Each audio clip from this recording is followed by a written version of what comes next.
जय हिंद सभी को। राम एकेडमी के ऑनलाइन प्लेटफॉर्म में आप सभी का स्वागत है। ये हमारे एक नया प्रयास हो रहा है जिसमें हम मुख्य परीक्षा के सभी पेपरों का पार्ट वाइज डिस्कशन करना प्रारंभ करेंगे, जिसमें हम आपको बताएंगे कि किस तरह से आप एक मेंस में अपने उत्तर को बेहतर बना सकते हैं, किन डायमेंशनों को आपको ज्यादा से ज्यादा कवर करना है अपने उत्तरों में। तो उसी क्रम में जो हमारी मुख्य परीक्षा प्रारंभ हो गई है 24 अप्रैल से मुख्य परीक्षा, उसका पहला पेपर जो हुआ है उसके प्रथम पार्ट को आज हम चर्चा यहां से स्टार्ट करेंगे, जिसमें हम इतिहास के सभी क्वेश्चनों पे चर्चा करेंगे और आपको बताएंगे किस तरह आप अपने उत्तर को एक बेहतर उत्तर बना सकते हैं। तो सबसे पहले हम बात करते हैं 3 मार्कर के क्वेश्चनों से। जो पहला क्वेश्चन आया था 3 मार्कर में वो आया था कोट दीजिए। तो सबसे पहले आपको ये बताना है कि ये स्थल किस सभ्यता से संबंधित था। तो पहला जो पॉइंट आपका आएगा अपने उत्तर में कि हड़प्पा कालीन स्थल। दूसरा, उसके बाद आप सबसे पहले अपन ने देखा होगा सिंधु घाटी सभ्यता के जितने भी स्थल रहे हैं उनमें उनकी नदियों का विशेष महत्व रहता है। तो आप उसको बताएं कि ये स्थल कोटदी किस नदी के किनारे पे प्राप्त होता है। तो ये स्थल हमको सिंधु नदी के तट पर प्राप्त होता है खुदाई में।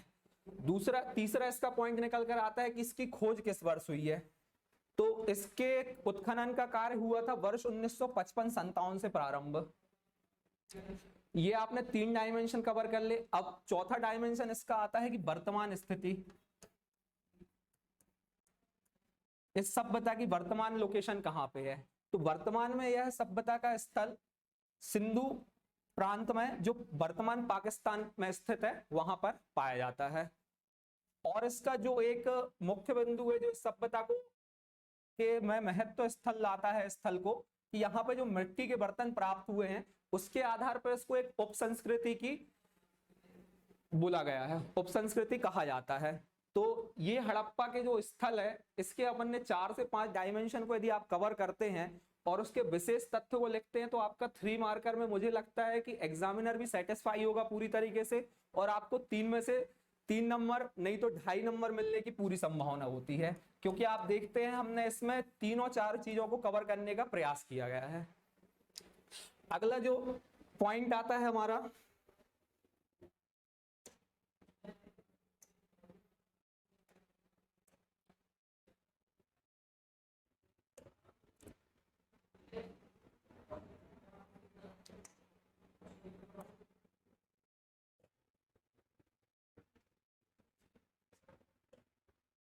अगला 3 मार्कर जो है स्रोत सूत्र। तो सबसे पहले हम बात करें, ये क्वेश्चन आया है हमारे वैदिक काल से संबंधित है। तो सबसे पहला जो पॉइंट आपको लिखना है कि एक वैदिक कालीन ग्रंथ है, ठीक है। दूसरा चीज आप इसमें बताइए कि इसके अंतर्गत हवन यज्ञ इत्यादि से संबंधित जो रचनाएं हैं उनका वर्णन किया गया है स्रोत सूत्र में। तो ये उसका क्या हो गया है, विषय वस्तु बता दी आपने, वैदिक कालीन ग्रंथ है। तीसरा उसका उदाहरण दीजिए बोधायन स्रोत सूत्र और संख्यायन स्रोत सूत्र, ये 2 स्रोत सूत्रों के उदाहरण हैं। तो यहाँ पे भी आपने 3 डायमेंशन कवर हो गए हैं अपने क्वेश्चन के। तो इस तरीके से आप अपना ये उत्तर भी लिख सकते हैं बेहतर। अगला क्वेश्चन जो आता है अमित्र घात। अब आपने देखा होगा प्री में हम कई बार फैक्ट पढ़ते हैं तो सीधे सीधे प्री से कुछ 3 मार्कर जो आपके क्वेश्चन निकलते हैं वो सीधे सीधे प्री के फैक्टों से निकलते हैं। तो अमित्र घात जो क्वेश्चन आया है ये अशोक के पिता जो बिंदुसार था उसका यूनानी लेखकों के द्वारा उसको अमित्र घात कहा गया है। अमित्र घात का अर्थ होता है शत्रुओं का दुश्मन, शत्रुओं का नाश करने वाला। तो इस क्वेश्चन में आप सबसे पहले क्या लिखेंगे, मौर्य कालीन शासक, मौर्य वंश का प्रमुख शासक। दूसरा बिंदुसार का अन्य नाम। तीसरा इसको लिखें कि यूनानी लेखकों के द्वारा इसको कहा गया अमित्र घात और इसका अर्थ होता है शत्रुओं का नाश करने वाला। तो इस तरह से अपन ने इस क्वेश्चन में भी 3 डायमेंशन को कवर करने का प्रयास किया है। तो इस तरीके से आपका ये उत्तर भी बेहतर लिख सकते हैं।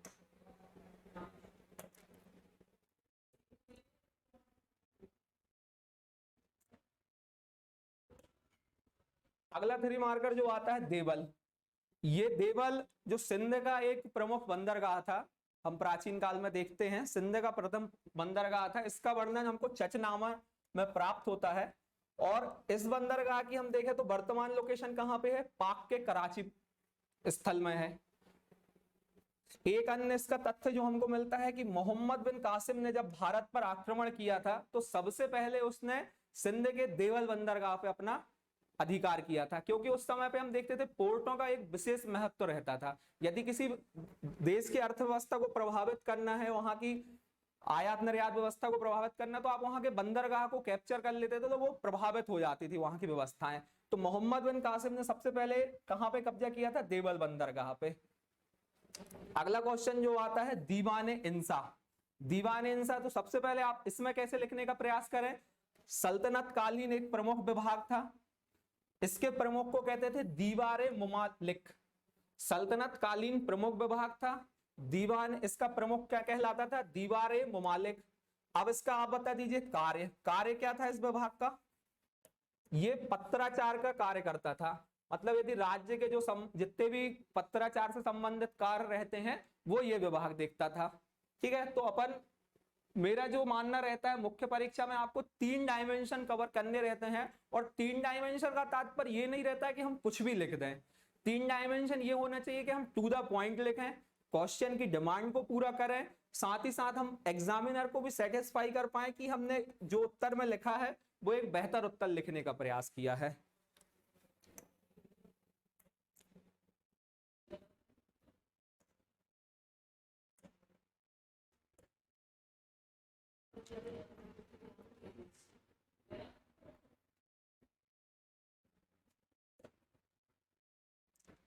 ठीक है, अब अगले क्वेश्चन पे आते हैं। अगला क्वेश्चन जो 3 मार्कर में आया था आपका ताराबाई। तो आप इसके सबसे पहला इसका पॉइंट क्या लिखेंगे? मराठा शासक राजा राम की पत्नी, क्योंकि ताराबाई का जो भारतीय इतिहास में महत्व रहा है वो मराठा साम्राज्य से संबंधित रहा है, और ये राजा राम की पत्नी थी। दूसरा आप इनको पॉइंट बताइए, ये राजा राम के पुत्र शिवाजी जब अपने अल्प वयस आयु में थे तो ये ताराबाई उनकी क्या संरक्षक के रूप में भूमिका का निर्वाह कर रही थी। मतलब जो मराठा साम्राज्य का संचालन हो रहा था वो ताराबाई के नेतृत्व में हो रहा था, और शासक कौन था? शिवाजी द्वितीय। अब इसके बाद ताराबाई का जो एक सबसे महत्वपूर्ण फैक्ट निकल के आता है कि 1707 में साहू जी एवं ताराबाई के मध्य में खेड़ा का युद्ध हुआ। ठीक है, और एक और फैक्ट इसी में आता है कि जब औरंगजेब की मृत्यु होती है उस समय पे मराठा शासक की बागडोर किसमें हाथ में थी? तो आप ये भी यदि लिखना चाहें अपने फैक्ट में कि ताराबाई उस समय पे शासिका थी जब औरंगजेब की मृत्यु होती है। इसमें हम लोग ने अभी जो आंसर आपको दिखा रहे हैं ये 2 लाइन का उपयोग किया है, पर आपको 3 लाइन मिल रही है मेंस के पेपर में। ठीक है, तो यहाँ पे आप 3 लाइन में 3 फैक्टों को लिख सकते हैं। अगला क्वेश्चन है आपका अहोम विद्रोह। अहोम विद्रोह, किसी भी विद्रोह को लिखने के कोई 3 डायमेंशन होते हैं। आप किसी भी विद्रोह को 3 डायमेंशनों को कवर करके लिख सकते हैं। सबसे पहले उसका आप लिखिए वर्ष, उसका लिखिए कारण, कोई भी विद्रोह एक कारण से होता है। तीसरा लिखिए उसका नेतृत्व किसने किया था, और चौथा निकल के आता है कि उसका परिणाम क्या रहा। यदि परिणाम ठीक रहा है तो वो बताइए, या उसका दूरगामी महत्व बताइए, भारतीय इतिहास में उसने किस तरीके से महत्व डाला है। तो ये मुझे जो डायमेंशन लगता है कि आपकी ये ड्राफ्टिंग होनी चाहिए किसी भी विद्रोह की। यदि आप किसी भी विद्रोह को इस डायमेंशन में पढ़ेंगे तो आपका 5 मार्कर क्वेश्चन भी क्लियर हो जाता है। यदि आपको कोई विद्रोह अहम विद्रोही जो आ रहा है 5 मार्कर में, तो यदि आपको ये 5 डायमेंशन क्लियर होंगे तो आप 9 लाइन में जो तो आपको दे रहा है स्पेस, उसमें बहुत आराम से कवर कर सकते हैं। 1 लाइन में आप उसकी भूमिका लिख दीजिए, उसके पश्चात आप इन 4-5 डायमेंशनों को करते हुए उत्तर को अपना बेहतर बना सकते हैं। तो हम सबसे पहले बात क्या करते हैं, अहोम विद्रोह। इसका बताएं आप क्षेत्र, ये किस क्षेत्र में हुआ है? तो ये अहोम विद्रोह असम राज्य में तात्कालिक समय में हुआ था। इसका वर्ष बता दे, वर्ष कब हुआ है? 1828 से 1833 में। इसका नेतृत्व किसने किया है? गोमधर कुंवर नेतृत्वकर्ता। इनको आपको हेडिंग बनाते हुए लिखनी है, नेतृत्वकर्ता। अहोम विद्रोह का नेतृत्वकर्ता कौन था? गोमधर कुंवर जी। और तीसरा इसका जो पॉइंट महत्वपूर्ण पॉइंट निकल के आता है कि ये आदिवासी विद्रोह था, क्योंकि हमारे स्वतंत्रता संग्राम यदि आप जो अपने नेशनल मूवमेंट देखते हैं उसमें आदिवासी आंदोलनों का बहुत भूमिका रही है। भले उनके परिणाम बेहतर न प्राप्त हुए, परंतु उन्होंने अंग्रेजी शासन की नींव को कहीं ना कहीं हिलाने का कार्य किया है। तो इसका परिणाम आप लिख सकते हैं कि अंग्रेजों के द्वारा इसको दबा दिया गया, अपने जो उद्देश्य थे उसको प्राप्त करने में सफल नहीं रहा।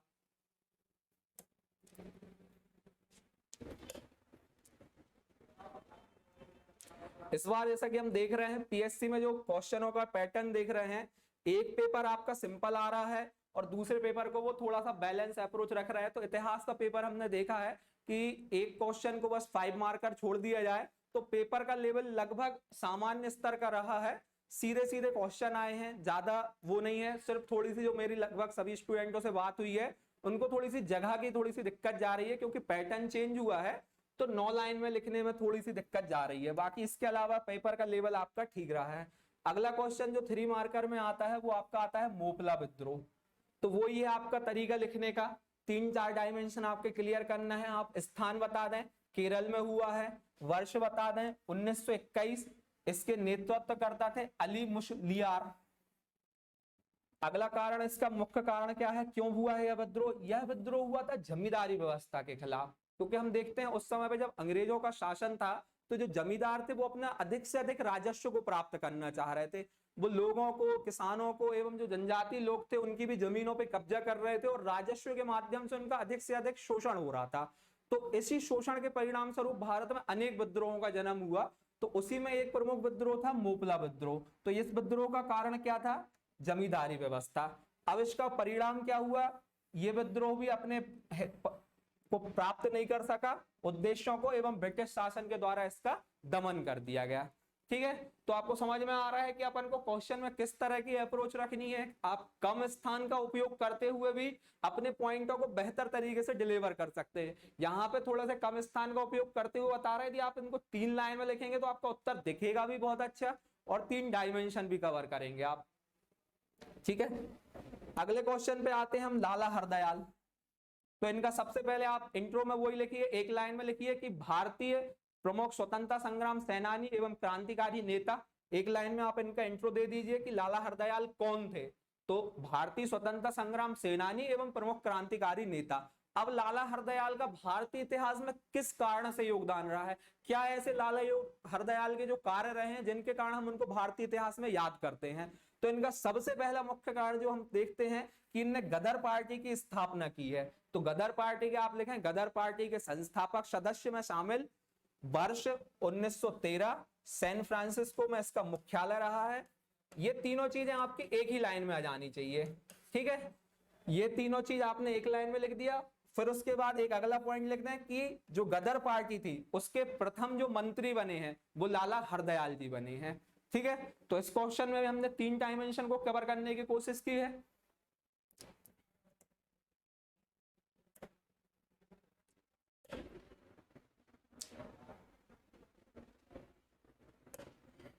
अगला क्वेश्चन पे हम आते हैं। फिर हम देख रहे हैं कि एक और अगला विद्रोह पूछ लिया है पीएससी ने। इस बार पीएससी को लगता है विद्रोह बहुत ज्यादा पूछना अच्छा लगा है, तो उसने फिर एक विद्रोह पूछा है, वो भी जनजाति विद्रोह ही आपका, भील विद्रोह। तो भील विद्रोह आप बताएं किस वर्ष में हुआ है? 1820 से लेकर 27 तक चले, क्योंकि हम देखते थे ये जनजाति विद्रोह रहते, गुरिल्ला पद्धति, अपने जंगलों में अपने मूवमेंट का नेतृत्व करते थे, तो लंबे समय तक चलते थे। तो इनका जो वर्ष रहा है 1820 से 1827 रहा है। अब इसका कारण क्या रहा है? कारण रहा है कृषि संबंधित कर।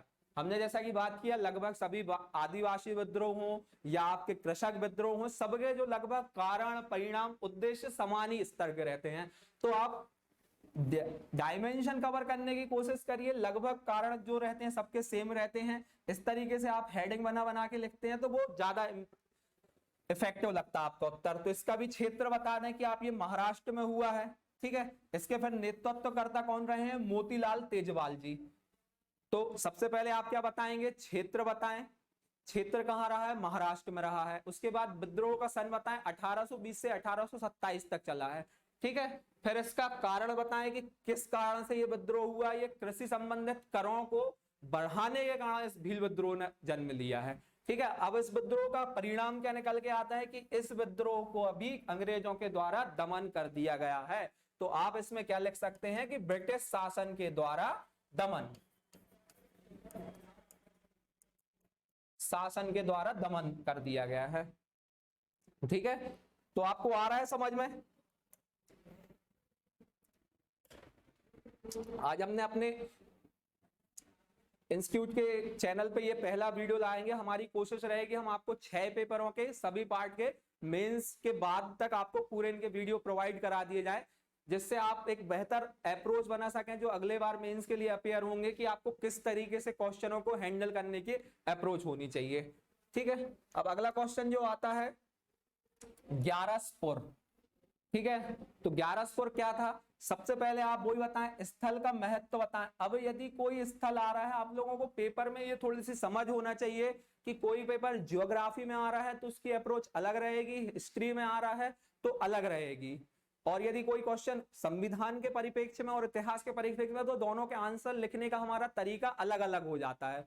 तो 11 स्पोर आप सबसे पहले इतिहास का क्वेश्चन है तो क्या बताएं? विदिशा का एक पुरातात्विक स्थल है।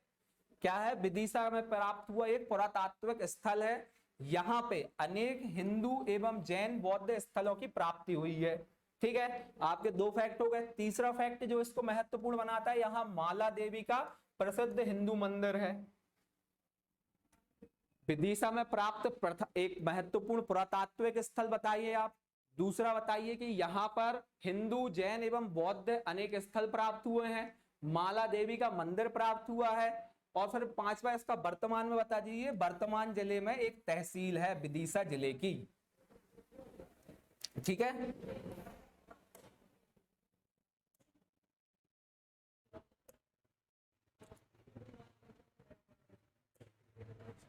अगले क्वेश्चन पे हम आते हैं। जो अगला क्वेश्चन हमारे मध्य प्रदेश के इतिहास से आया है, जो हमारे मध्य प्रदेश के एक महान स्वतंत्रता संग्राम क्रांतिकारी रहे हैं रघुनाथ शाह। ठीक है, तो इसका आपको उत्तर लिखने का तरीका वही होना चाहिए। सबसे पहले आप इनका परिचय दें एक लाइन में, मध्य प्रदेश के प्रमुख स्वतंत्रता संग्राम क्रांतिकारी। ठीक है, आप यहां पे बताएं मध्य प्रदेश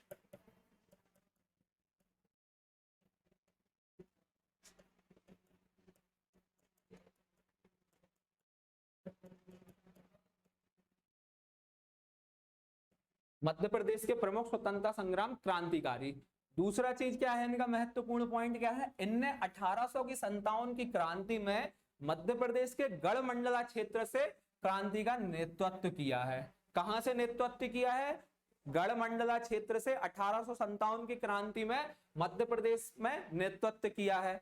दूसरा चीज इनका क्या निकल के आता है? ये किसके पुत्र थे? ये शंकर शाह के पुत्र थे। अब इनकी मृत्यु कैसे हुई है? 1800 जब इनको क्रांति ये कर रहे थे तो अंग्रेजों के द्वारा इनको गिरफ्तार कर लिया गया, और 1858 में इनको और इनके पिताजी को तोप के सामने बांध के उड़ा दिया गया था।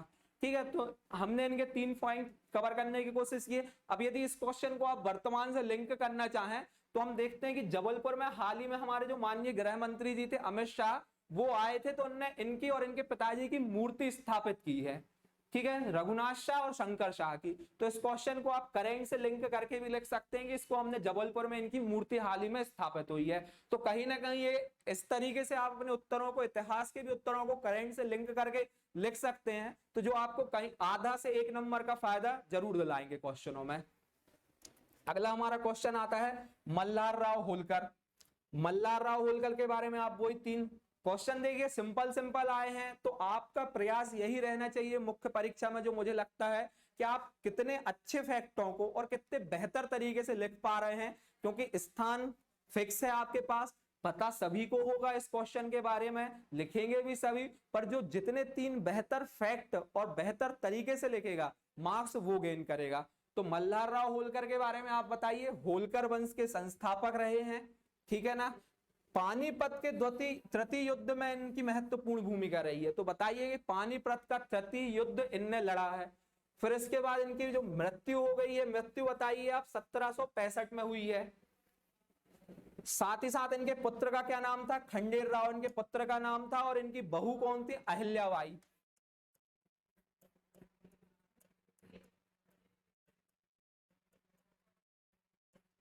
तो आप चाहें तो एक ही लाइन में इन दोनों फैक्टों को भी शामिल कर सकते हैं कि खंडेर राव और इनके पुत्र थे और इनकी अहिल्याबाई इनकी बहू थी। अब एक फैक्ट और निकल के आता है इनका कि इनकी समाधि वर्तमान में भिंड जिले में है।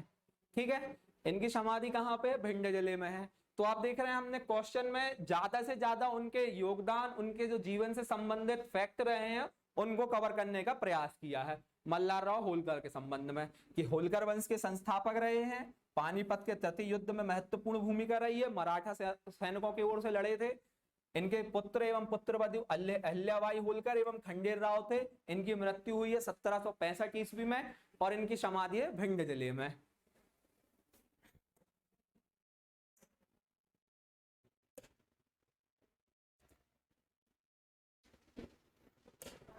ठीक है, अगला क्वेश्चन फिर एक क्वेश्चन आया है बुंदेला विद्रोह। अब ये विद्रोह कहाँ है? मध्य प्रदेश के संबंध में है। ठीक है, ये आया हुआ क्वेश्चन है, पीएससी में पहले भी पूछा जा चुका है, मुझे वर्ष याद नहीं आ रहा है पर 6 मार्कर में आया हुआ क्वेश्चन है। तो क्वेश्चन हम देख रहे हैं कि सिंपल सिंपल आ रहे हैं, तो फिर वही लिखने का तरीका आपका वही होना चाहिए कि आप इसका सबसे पहले बताएं कि ये विद्रोह प्रारंभ कब हुआ है। ठीक है, तो इसका प्रारंभ कब हुआ है? तो ये विद्रोह प्रारंभ हुआ है 1842 में। ठीक है, 1842 में प्रारंभ हुआ और ये मध्य प्रदेश के जो बुंदेलखंड वाला क्षेत्र था, यहाँ पे जो कई रियासतें थी, सागर दमोह वगैरह, उस क्षेत्र में ये विद्रोह प्रारंभ हुआ है। अब इसका कारण क्या था? ये जमींदारों के द्वारा प्रारंभ किया गया था। ठीक है, तो ये विद्रोह मुख्यतः किसके द्वारा प्रारंभ किया था? जमींदारों के द्वारा प्रारंभ किया गया था ब्रिटिश शासन के विरुद्ध। ठीक है, तो आपका एक कारण निकल के आ जाता है। अब इसमें नेतृत्व बताएं, नेतृत्वकर्ता कौन कौन रहे? तो बुंदेला विद्रोह हम देखते हैं कि मध्य प्रदेश के इतिहास में काफी महत्वपूर्ण युद्ध रहा है।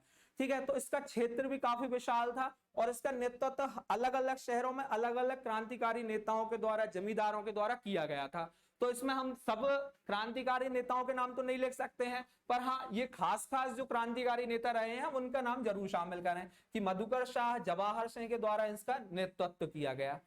अब इसके पश्चात इस विद्रोह का महत्व क्या है? तो हम देखते हैं, आप इसको लिखें कि मध्य प्रदेश में इस विद्रोह ने 1857 की क्रांति की परिपाटी को तैयार कर दिया, क्योंकि जब 1842 में बुंदेला विद्रोह हो रहा था, इतना विशाल क्षेत्र में फैल चुका था, तो सभी पूरे मध्य प्रदेश के प्रत्येक क्षेत्र में एक क्रांति की ज्वाला प्रज्वलित हो रही थी। तो जब बुंदेला विद्रोह समाप्त, हालांकि अपने कारणों को प्राप्त नहीं कर पाया, तो परंतु इस विद्रोह ने 1857 के क्रांति की क्या कर दी? पृष्ठभूमि निर्मित कर दी। जैसे ही 1857 का क्रांति मेरठ से प्रारंभ होती है, तो हम देखते हैं कि मध्य प्रदेश के सभी क्षेत्र इस क्रांति के क्षेत्र में आ जाते हैं। तो इस बार आप देख रहे हैं 4 से 5 क्वेश्चन सीधे सीधे आपके कैसे आ गए हैं? विद्रोहों से आए हैं। अगला क्वेश्चन जो हमारा लास्ट है 3 मार्कर में, अवंतीबाई। तो अवंतीबाई का भी आप यही बताएं, मध्य प्रदेश की महत्वपूर्ण क्रांतिकारी व स्वतंत्रता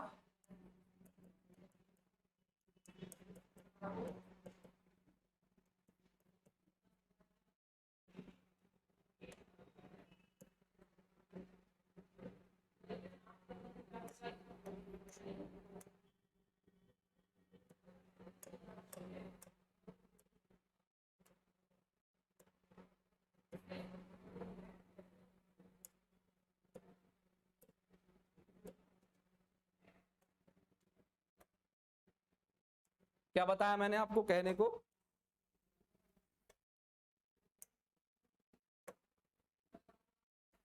स्वतंत्रता संग्राम सेनानी रही हैं, वह क्रांतिकारी नेता रही हैं। ठीक है, फिर इसके अलावा इनका क्या योगदान रहा है? 1857 की क्रांति में इनने रामगढ़ से मध्य प्रदेश में नेतृत्व किया, क्योंकि 1857 की क्रांति में मध्य प्रदेश में ही देखते हैं बहुत से केंद्र बन गए थे। नीमच में अलग केंद्र था, सागर अलग केंद्र था, उसी की तरह जबलपुर के अपने क्षेत्र में मंडला। तो इस तरीके से सभी क्षेत्रों में अलग अलग क्रांति के गढ़ बन गए थे। तो उसी एक क्रम में हम देखते हैं कि रामगढ़ से जो क्रांति का नेतृत्व कर रही थी हमारी महिला स्वतंत्रता संग्राम सेनानी जो अवंतीबाई थी, वो इस क्रांति का नेतृत्व कर रही थी। उसके पश्चात क्या हुआ है? 20 मार्च 1858 में इनने स्वयं के बलिदान, अंग्रेजों से ये युद्ध करते करते इनने स्वयं अपनी तलवार से अपने प्राण त्याग दिए थे। तो आप इस फैक्ट को भी अवश्य लें कि 20 मार्च में 1857 में इनने स्वयं के बलिदान दे दिया।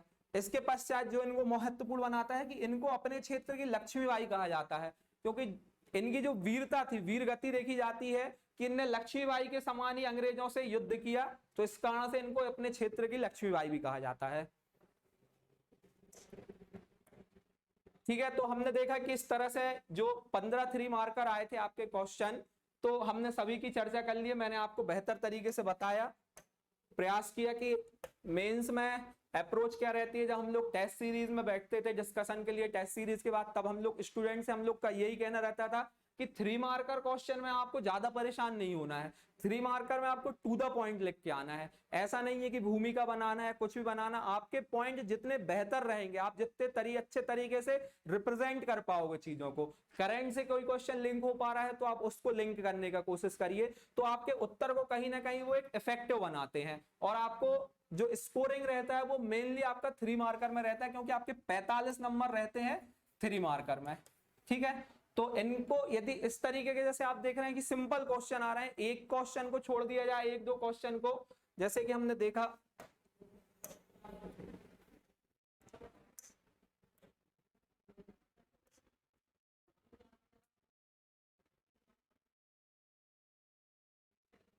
एक आपका ये जो मुझे लगता है कई लोग हो सकते हैं जिनको पता हुआ होगा, ये स्रोत सूत्र एक थोड़ा सा क्वेश्चन अच्छा कह सकते हैं आप इसको, जो आया होगा।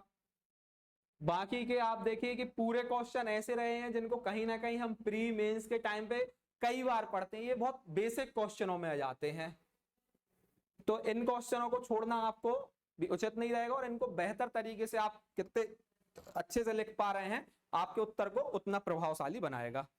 ठीक है, तो अब अगला हम चर्चा स्टार्ट करते हैं हमारे 5 मार्कर क्वेश्चन पे।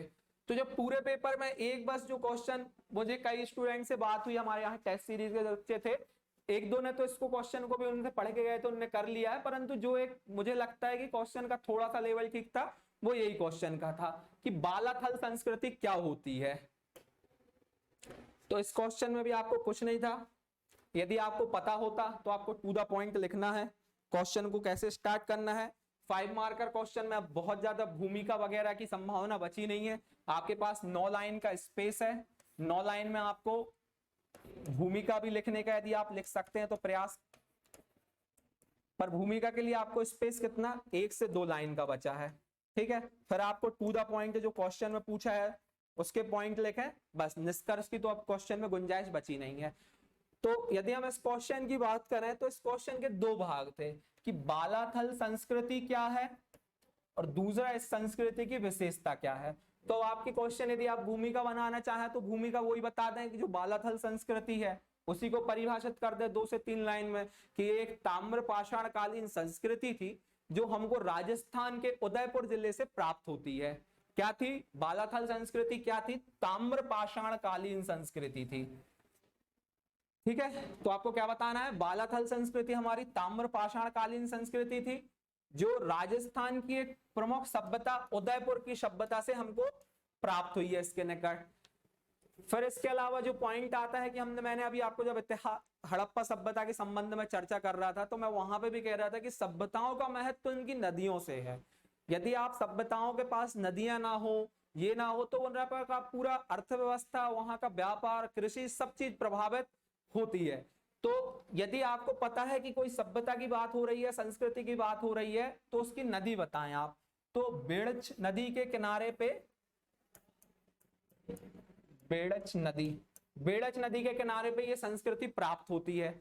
अब इसके बाद इसमें अगला फैक्ट क्या निकल के आता है, आप 2 लाइन में इसका परिचय लिख दें, फिर उसके बाद आप बता दें कि ये नदी किस नदी के तट पर प्राप्त हुआ है। अब इसका उत्खनन का कार्य, तो इस सभ्यता के उत्खनन हम देखते हैं कि हमारे जो प्राचीन स्थल मिलते हैं वो खुदाई से हमको प्राप्त होते हैं। तो 1993 में इस सभ्यता के उत्खनन का कार्य किसने किया, इतिहासकार बीएन मिश्र ने।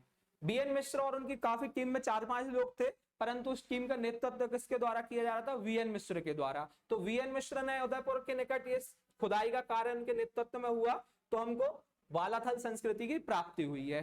ठीक है, तो अब क्वेश्चन के हमारा ये हो जाता है कि बालाथल संस्कृति क्या थी। अब इसके हम पॉइंट आते हैं कि इसकी विशेषताएं, वो ये आप सीधे सीधे लिखने का प्रयास करें, या तो आप ये वाला पैटर्न अपना सकते हैं यदि आपके पास पॉइंट ज्यादा हो तो। मुझे जो सबसे अच्छा लगता है आप इस तरीके से विशेषताएं लिखें। ठीक है, और इस तरीके से आप किसी के भी, आपको यदि 4 से 5 पॉइंट पता है तो ऐसा करके आप पॉइंट निकाल दें, तो आपका ये वाला स्पेस भी वेस्ट नहीं जाता है, क्योंकि अब आपके पास लाइनें कम है, कंटेंट ज्यादा है तो उसको बेहतर तरीके से आप किस तरीके से यूटिलाइज करेंगे तो ही आपको नंबर मिलेंगे।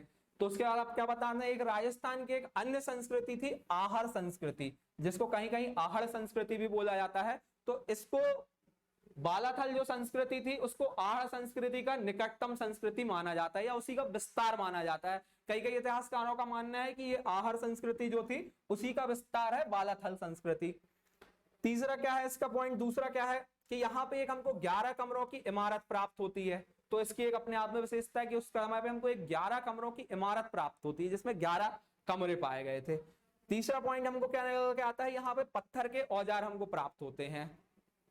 ठीक है, तो इस क्वेश्चन को हमने देखा कि किस तरीके से यदि आप टू द पॉइंट लिखने का प्रयास करें तो कम स्पेस में भी आप अपने उत्तर को बेहतर तरीके से लिख सकते हैं।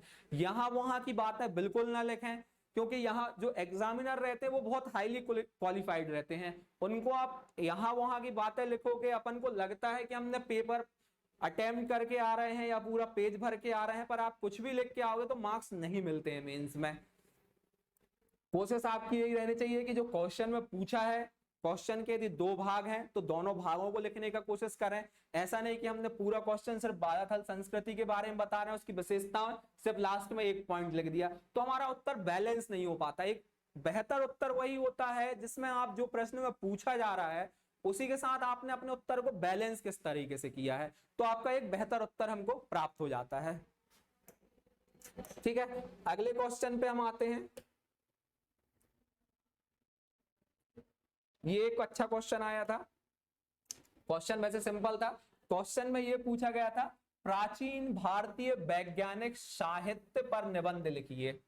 ठीक है, तो क्वेश्चन ऐसे आप देखा जाए तो एक सिंपल ही क्वेश्चन है, ज्यादा टफ क्वेश्चन नहीं है। सिर्फ आपको वो साहित्य के नाम लिखने थे जो किसी विज्ञान पर आधारित है। विज्ञान वो गणित भी हो सकता है, रसायन भी हो सकता है, ज्योतिष भी हो सकती है, खगोल शास्त्र भी हो सकता है। तो हम यदि एक उठा के देखें पॉइंट तो हमको गुप्त काल में ही इतने महान वैज्ञानिक प्राप्त हो जाते हैं कि हमारा क्वेश्चन ये गुप्त काल से ही कंप्लीट हो सकता है। हम लोग के यहाँ से एक टेस्ट सीरीज में भी एक गुप्तकालीन साहित्य पे एक क्वेश्चन पूछा गया था, तो आप उसको लिंक करके यहाँ से देख सकते हैं। तो आप सीधे सीधे इसमें क्या कर दें, एक इंट्रो लिख दें 1 लाइन का कि भारत का जो प्राचीन इतिहास रहा है, विज्ञान एवं खगोल शास्त्र आदि से एक समृद्ध इतिहास रहा है। यहाँ पर निम्न वैज्ञानिक देखे गए हैं, उनकी रचनाएं इस प्रकार हैं। तो बस आपको टू द पॉइंट लिखना था। यदि इसमें आप 5 से 6 रचनाओं के नाम और उनके रचनाकारों के लिखेंगे तो आपको क्वेश्चन में 2.5 से 3 नंबर कहीं नहीं जाएंगे, क्योंकि मेंस में जो हमारे नंबर की अप्रोच रहती है वो 50% नंबर ही आपको मिलते हैं। आप बहुत अच्छा आंसर लिख के आएंगे तो आपको 3 नंबर मिलेंगे, या हो सकता है अब ये नए पैटर्न में 3.5 भी मिल जाए। बाकी 2.5 नंबर 3 नंबर बहुत अच्छे नंबर माने जाते हैं मेंस में। तो आपको सीधे लिखना है आर्यभट्ट, इसको कोष्टक में आप लिख सकते हैं। आप जितने फैक्टों को, जितनी चीजों को अपने उत्तर में शामिल करेंगे आपका उत्तर उतना बेहतर बनेगा। तो हमारा यहाँ पे जो मॉडल आंसर के रूप में आपको दिखाने का जो मेन उद्देश्य है वो यही है कि हम आपको एक बेहतर तरीके से बता सकें कि आपकी क्वेश्चन में अप्रोच क्या होनी चाहिए, किस तरीके से आप अपनी चीजों को डिलीवर करें। तो आप लिख दें कि आर्यभट्ट, कोष्टक में लिख दें कि आप यहाँ पे क्या रहे हैं, गणितज्ञ रहे हैं, इनकी रचना क्या रही है, आर्यभट्टियम। ठीक है, अगले क्या रहे हैं, भास्कराचार्य। भास्कराचार्य क्या थे, खगोल शास्त्र से संबंधित थे, इनकी रचनाएं क्या रही हैं, महाभास्करम और लघु भास्कर। फिर इसके अलावा जो आती है अगले व्यक्ति का नाम आता है वो है बराह मेहर। बराह मेहर भी क्या रहे हैं, ज्योतिष रहे हैं। तो इनकी जो रचनाओं के नाम है पंच सिद्धांतिका और बृहत संहिता। क्या क्या रचना के नाम है, पंच सिद्धांतिका और बृहत संहिता। अगला नाम जो आता है नागार्जुन। नागार्जुन हम देखते हैं हमारे इतिहास के एक बहुत महान रसायन रहे हैं, रसायनकार। इनकी रचनाएं कैसे संबंधित रही हैं, रसायन एवं धातु विज्ञान से संबंधित। ठीक है, अगला नाम आता है बाघभट्ट। बाघभट्ट, बाणभट्ट नहीं, बाणभट्ट अलग थे, बाघभट्ट रहे हैं हमारे वैज्ञानिक। इनकी रचना रही है अष्टांग हृदय, अष्टांग हृदय। इसके अलावा फिर आप 2 चिकित्सा से संबंधित भी लिख सकते हैं, चरक और सुश्रुत। चरक की रही है चरक संहिता। तो इस तरीके से आप यदि 6 से 7 यदि नाम लिख के आएंगे और उनकी रचनाएं लिख के आएंगे तो मुझे लगता है इस क्वेश्चन में ज्यादा कला का कार्य भी नहीं है। आपको टू द पॉइंट उसने पूछा है। निबंध का तात्पर्य ये नहीं है कि हमको निबंध के रूप में लिखना है, हमको सिर्फ साहित्य के बारे में बताना है। निबंध का तात्पर्य यहाँ पे हो सकता है कि उस रचना को लिखें, उस रचना का विषय बताएं और उसके रचनाकार लिखें। ठीक है, तो इस तरीके से आप अपना उत्तर लिखेंगे तो आपका ये उत्तर भी परफेक्ट उत्तर आप मेंस में लिख सकते हैं।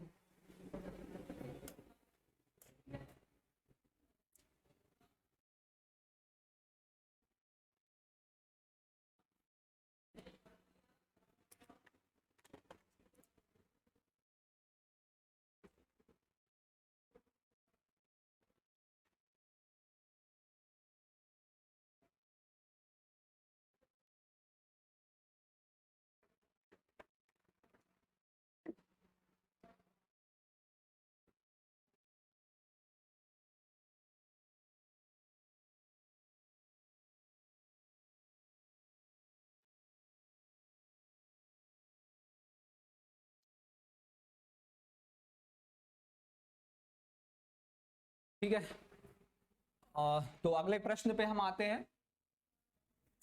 हमारा जो अगला प्रश्न आया था, ये दो क्वेश्चन आपके प्राचीन इतिहास से आयोग ने इस बार ये व्यवस्थित काम किया है कि जो क्वेश्चन दिए हैं वो यूनिट वाइज दिए हैं, जो उसने पैटर्न बोला था उसको फॉलो किया है। वरना हम सामान्यतः देखते हैं कि मध्य प्रदेश पीएससी का जो तरीका रहता है, कई कई बार वो एक्सपेरिमेंट स्टूडेंट के साथ करता रहता है, परंतु इस बार आयोग ने ज्यादा एक्सपेरिमेंट नहीं किए हैं। तो अगला क्वेश्चन जो आता है हमको मध्यकालीन इतिहास से आता है कि अकबर की धार्मिक नीति का मूल्यांकन कीजिए। यहाँ पे क्वेश्चन को समझने की जरूरत होती है। कई कई बार स्टूडेंट क्या करते हैं, क्वेश्चन को पढ़ते हैं, क्वेश्चन का उन्होंने मेन हेडिंग पढ़ी और हेडिंग पढ़ी और इसके अलावा वो अपने उत्तर की क्या कर लेते हैं, ड्राफ्टिंग कर लेते हैं कि हम अकबर की धार्मिक नीति का आपने इंट्रो दे दिया, उसके पॉइंट बता दिए, कब उसने दीन इलाही की स्थापना की, कब मजहर घोषित किया, कब इबादत खाना बनाया, कौन कौन से कर उसने हटाए। परंतु नहीं, क्वेश्चन का जो मुख्य उद्देश्य उसने पूछा है अकबर की जो धार्मिक नीति है उसका मूल्यांकन कीजिए। तो मूल्यांकन का जो पूछने का उसका तात्पर्य रहता है कि उसके पॉजिटिव और नेगेटिव पॉइंट बताइए। आप किसी भी चीज का मूल्यांकन जो हम करते हैं उसके पॉजिटिव और नेगेटिव पर करते हैं। तो अकबर की धार्मिक जो नीति उसने अपनाई, क्या उसकी सफलताएं रही, क्या उसके नकारात्मक पॉइंट निकल के आए जो मुगल साम्राज्य के लिए या मुगल शासकों के लिए लाभदायक नहीं रहे। तो इस क्वेश्चन में परंतु आपको सबसे पहले क्या करना है, इंट्रो में अकबर की धार्मिक नीति जरूर बताना है, एक परिचय देना है आपको उसका कि अकबर मुगल काल में देखा गया, एक मध्यकाल में देखा गया एक ऐसा शासक था जिसने एक स्पष्ट धार्मिक नीति को अपनाया। ठीक है, तो आप इसका परिचय दें कि मुगल काल में देखा गया शासक जिसने एक स्पष्ट धार्मिक नीति को अपनाया, अकबर की धार्मिक नीति के रूप में जानी गई।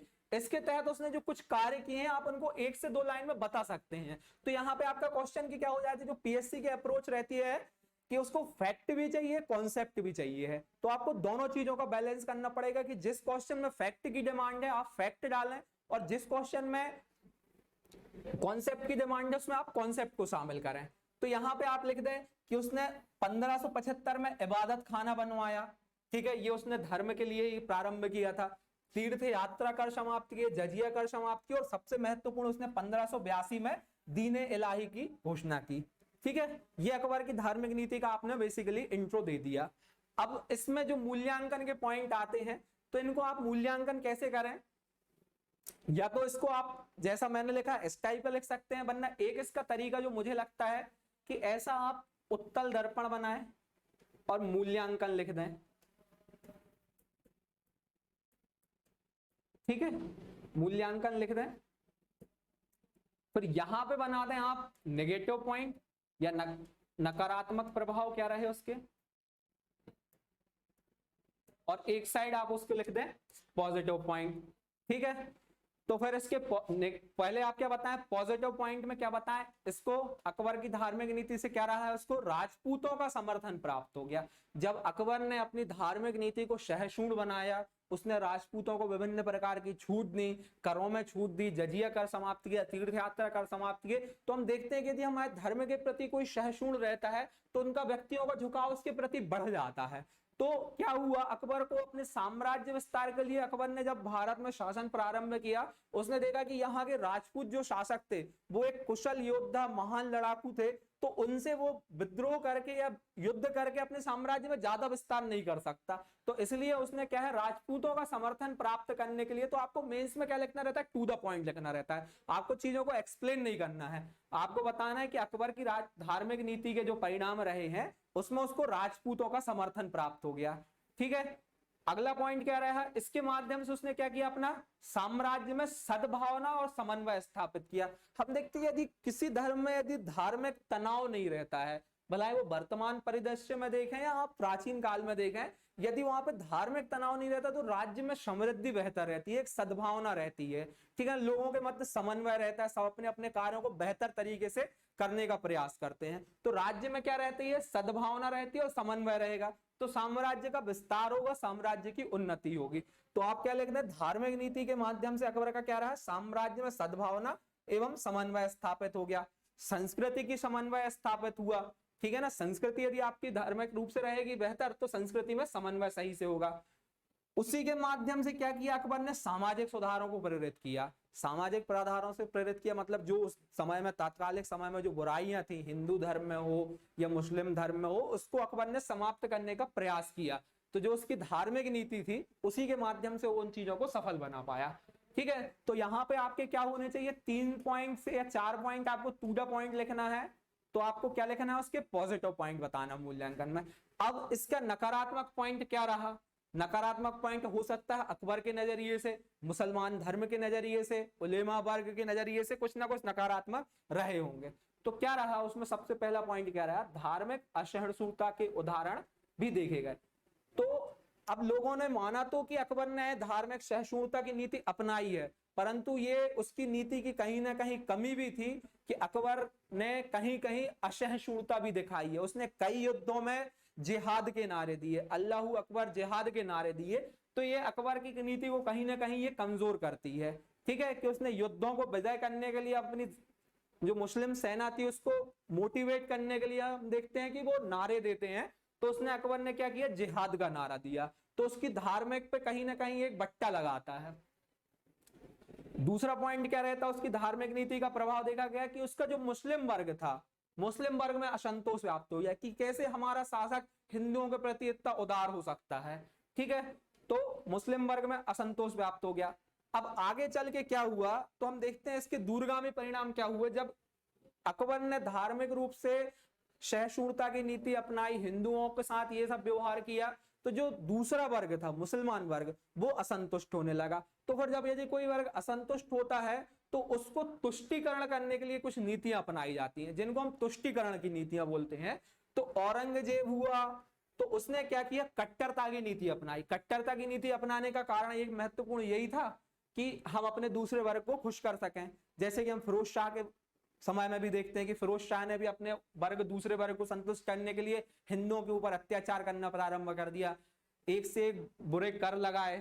तो इसका आपका आंसर जो मुझे लगता है कि इस तरीके से आप कॉन्सेप्ट को प्लस फैक्ट को कवर करते हुए अपने उत्तर को लिखेंगे तो आप एक कम समय में और कम स्थान में, देखिए अपन यदि बात करें तो अपन ने यहाँ पे 11 लाइन जरूर ली है हम लोग ने, मगर आपको 9 लाइन में ही आपका उत्तर बेहतर लिख सकते हैं। टू द पॉइंट लिखेंगे तो अपना उत्तर पूर्ण होता है।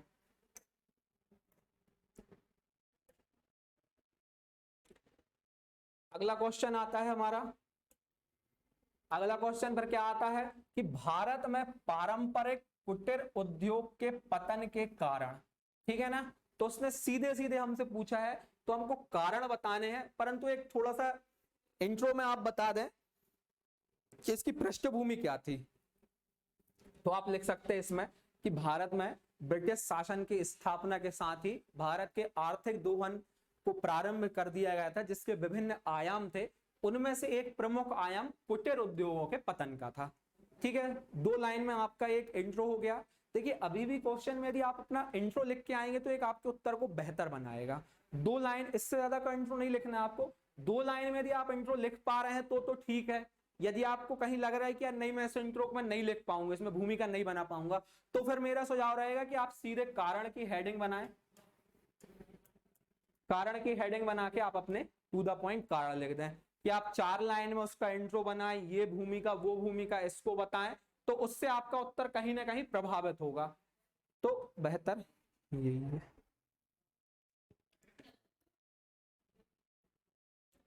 ठीक है, अगला जो क्वेश्चन हमारा 5 मार्कर में आ रहा है हमारे आधुनिक भारत से है वो क्वेश्चन। इसमें पूछा है भारत में कुटीर उद्योगों के पतन के कारण। तो क्वेश्चन हमारा क्या है, कुटीर उद्योगों के पतन के कारण। तो मैं जैसा कि आपको अन्य क्वेश्चनों में भी बताया है कि हमको सबसे पहले मेंस में 2 से 3 लाइन, 2 लाइन की, 3 लाइन भी नहीं, 1 से 2 लाइन में आप कोशिश करें कि क्वेश्चन की भूमिका लिखें। ठीक है, भूमिका इसलिए लिखें क्योंकि अभी भी यदि 9 लाइन में आप 2 लाइन को उपयोग करते हैं भूमिका लिखने में, फिर आपके पास बच रही है 7 लाइन। 7 लाइन में भी यदि आप अपने कंटेंट को बेहतर तरीके से टू द पॉइंट लिखेंगे तो आप एक अच्छा उत्तर लिख सकते हैं। ठीक है, तो यहाँ पे आप लिखने का क्या प्रयास करें भूमिका को टू द पॉइंट, कि भारत में ब्रिटिश शासन या ईस्ट इंडिया कंपनी की स्थापना के साथ ही भारत के आर्थिक दोहन की प्रक्रिया प्रारंभ हो गई, जिसे विभिन्न आयामों में देखा गया। उनमें से एक प्रमुख आयाम कुटीर उद्योगों का पतन था।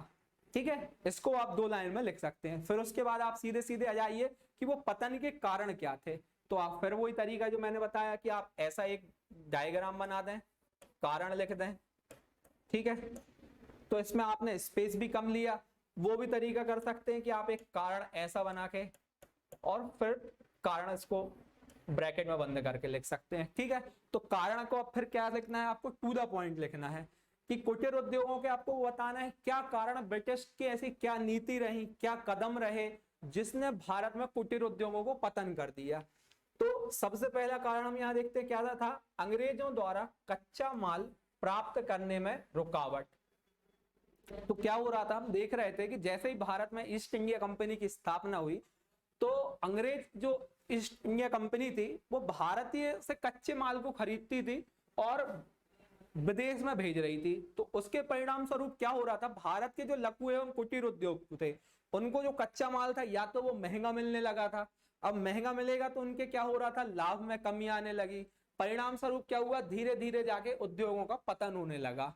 ठीक है, तो अंग्रेजों ने क्या किया, जो बागान अन्य थे, खेत में उत्पादन हो रहा था, जो जो भी मतलब कुटीर उद्योगों के लिए कच्चा माल था, उनसे सीधे या तो समझौते कर लिए या उनको कुछ ऐसे उत्पादों को उत्पन्न करने के लिए बोले, ऐसे नील की खेती हम देखते हैं, नील की खेती के लिए बाध्य किया।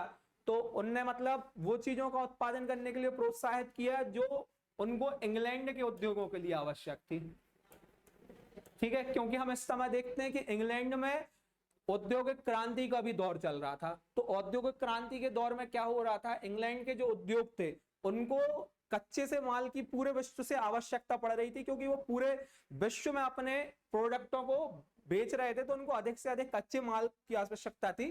तो वो भारत से भी कच्चे माल को प्राप्त कर रहे थे। तो क्या देखा हमने, एक मुख्य कारण क्या देखा, कच्चे माल को प्राप्त करने में रुकावट पैदा की। दूसरा हम क्या देखते हैं, जो हमारा 1813 का एक्ट आया था, जो 1813 का एक्ट आया था उसमें क्या किया, भारत का बाजार है अंग्रेजों के लिए खोल दिया गया। मतलब उनको टैक्स में कुछ छूटें दी गई। ठीक है ना, एक या आप इसको लिख सकते हैं सीधे सीधे मुक्त व्यापार की नीति को अपनाया। ठीक है, मुक्त व्यापार की नीति को अपनाया, टैक्सों में छूट दी। अब विदेश से जो चीजें आ रही हैं उनमें टैक्स कम लग रहा है, यहाँ से चीजें जो उत्पादन हो रहा है उनमें टैक्स अधिक लगा रहे हैं। तो कहीं ना कहीं इन उद्योगों के उत्पादों की कीमत को उन्होंने बढ़ा दिया। तो अब कीमतें बढ़ जाएंगी तो उनका क्या होगा, मुनाफे में कमी आएगी। इसके अलावा एक अन्य का कारण देखते हैं हम, रेलवे का विकास। यदि भारत में देखा जाए तो रेलवे का जो विकास हुआ है, जो रेलवे के विकास होने के जो मुख्य उद्देश्य थे, अंग्रेजों का भारतीयों का हित कहीं पे भी नहीं था। उसने जो रेलवे का विकास किया था वो अपनी सुविधाओं के लिए, जब 1857 की क्रांति में हमने देखा किस तरीके से उनको इसकी भूमिका देखी गई, जब ट्रेनों के माध्यम से जल्दी समय में सैनिकों को, हथियारों को पहुंचा दिया गया। तो उसी का एक मुख्य कारण था रेलवे के विकास करने का, अंग्रेजों का था भारत में उद्योगों का पतन। कैसे, रेलवे के द्वारा अंग्रेजों ने दूरस्थ स्थानों पे अपने उत्पादों को पहुंचाया, वहां से कच्चे माल को प्राप्त किया। तो इसके परिणाम स्वरूप क्या हुआ, कुटीर उद्योग भी प्रभावित हुए। तो आप इसको टू द पॉइंट में सीधे लिख सकते हैं कि रेलवे के विकास के माध्यम से दूरस्थ स्थान पर वस्तुओं को पहुंचाना। ठीक है, अगला जो कारण देखा गया कुटीर उद्योगों के पतन का कारण कि अंग्रेजों ने समस्त रियासतों का स्वयं में विलय कर दिया। हम देखते हैं हमारे पुराने जो राजा महाराजा लोग थे वो इन चीजों के बहुत शौकीन थे। जो लघु एवं कुटीर उद्योग थे इसमें शिल्प कला वाले उद्योग भी शामिल थे। तो उनके जो मेन कस्टमर थे वो हमारे क्या थे, देसी रियासतों के शासक थे। देसी रियासतों के शासक थे। तो देसी रियासतें जैसे जैसे खत्म हुई तो क्या हुआ, हस्तशिल्प उद्योग का भी संरक्षक जो हुआ करते थे वो भी खत्म हो गए। अब संरक्षक जब जिस तरह से खत्म हो गए तो उद्योगों का पतन अपने चरण में प्रारंभ हो गया। अगला जो पॉइंट देखा जाता है अंग्रेजी शिक्षा पद्धति, जैसे हम कहते हैं मैकाले की शिक्षा पद्धति। मैकाले की शिक्षा पद्धति, अंग्रेजी शिक्षा पद्धति का मुख्य उद्देश्य भारतीयों को प्रोग्रेसिव बनाना नहीं था। उनका शिक्षा पद्धति का मुख्य उद्देश्य यह था कि भारतीय जो है वो अपनी संस्कृति, अपनी सभ्यता, अपने जो ट्रेडिशन है उनसे कहीं ना कहीं नफरत करने लगे। उनको ये लगने लगे कि ये सब चीजें कम स्तर की हैं, उसके मुकाबले में जो ब्रिटिश शासन है, ये जो ब्रिटिश लोग हैं उनके स्टैंडर्ड बेहतर हैं। तो उनने क्या किया, अंग्रेजी जो शिक्षा पद्धति थी उसके माध्यम से भारतीय लोगों के अंदर ये भावना आई। तो लोगों ने क्या किया, शिल्प उद्योग के प्रति रुचि लेना कम कर दिया। ठीक है, तो हम देखते हैं इस तरीके से 4 से 5 आप कारण लिखें कि कच्चे माल के रुकावट उत्पन्न की, रेलवे के विकास से, मुक्त व्यापार की नीति से, देशी रियासतों के विलय से या उनका संरक्षण समाप्त होने से, और अंग्रेजी शिक्षा पद्धति से। इन 4 पॉइंटों को आप अपने उत्तर में लिख के आएंगे टू द पॉइंट में, तो आपका उत्तर बेहतर हो जाता है।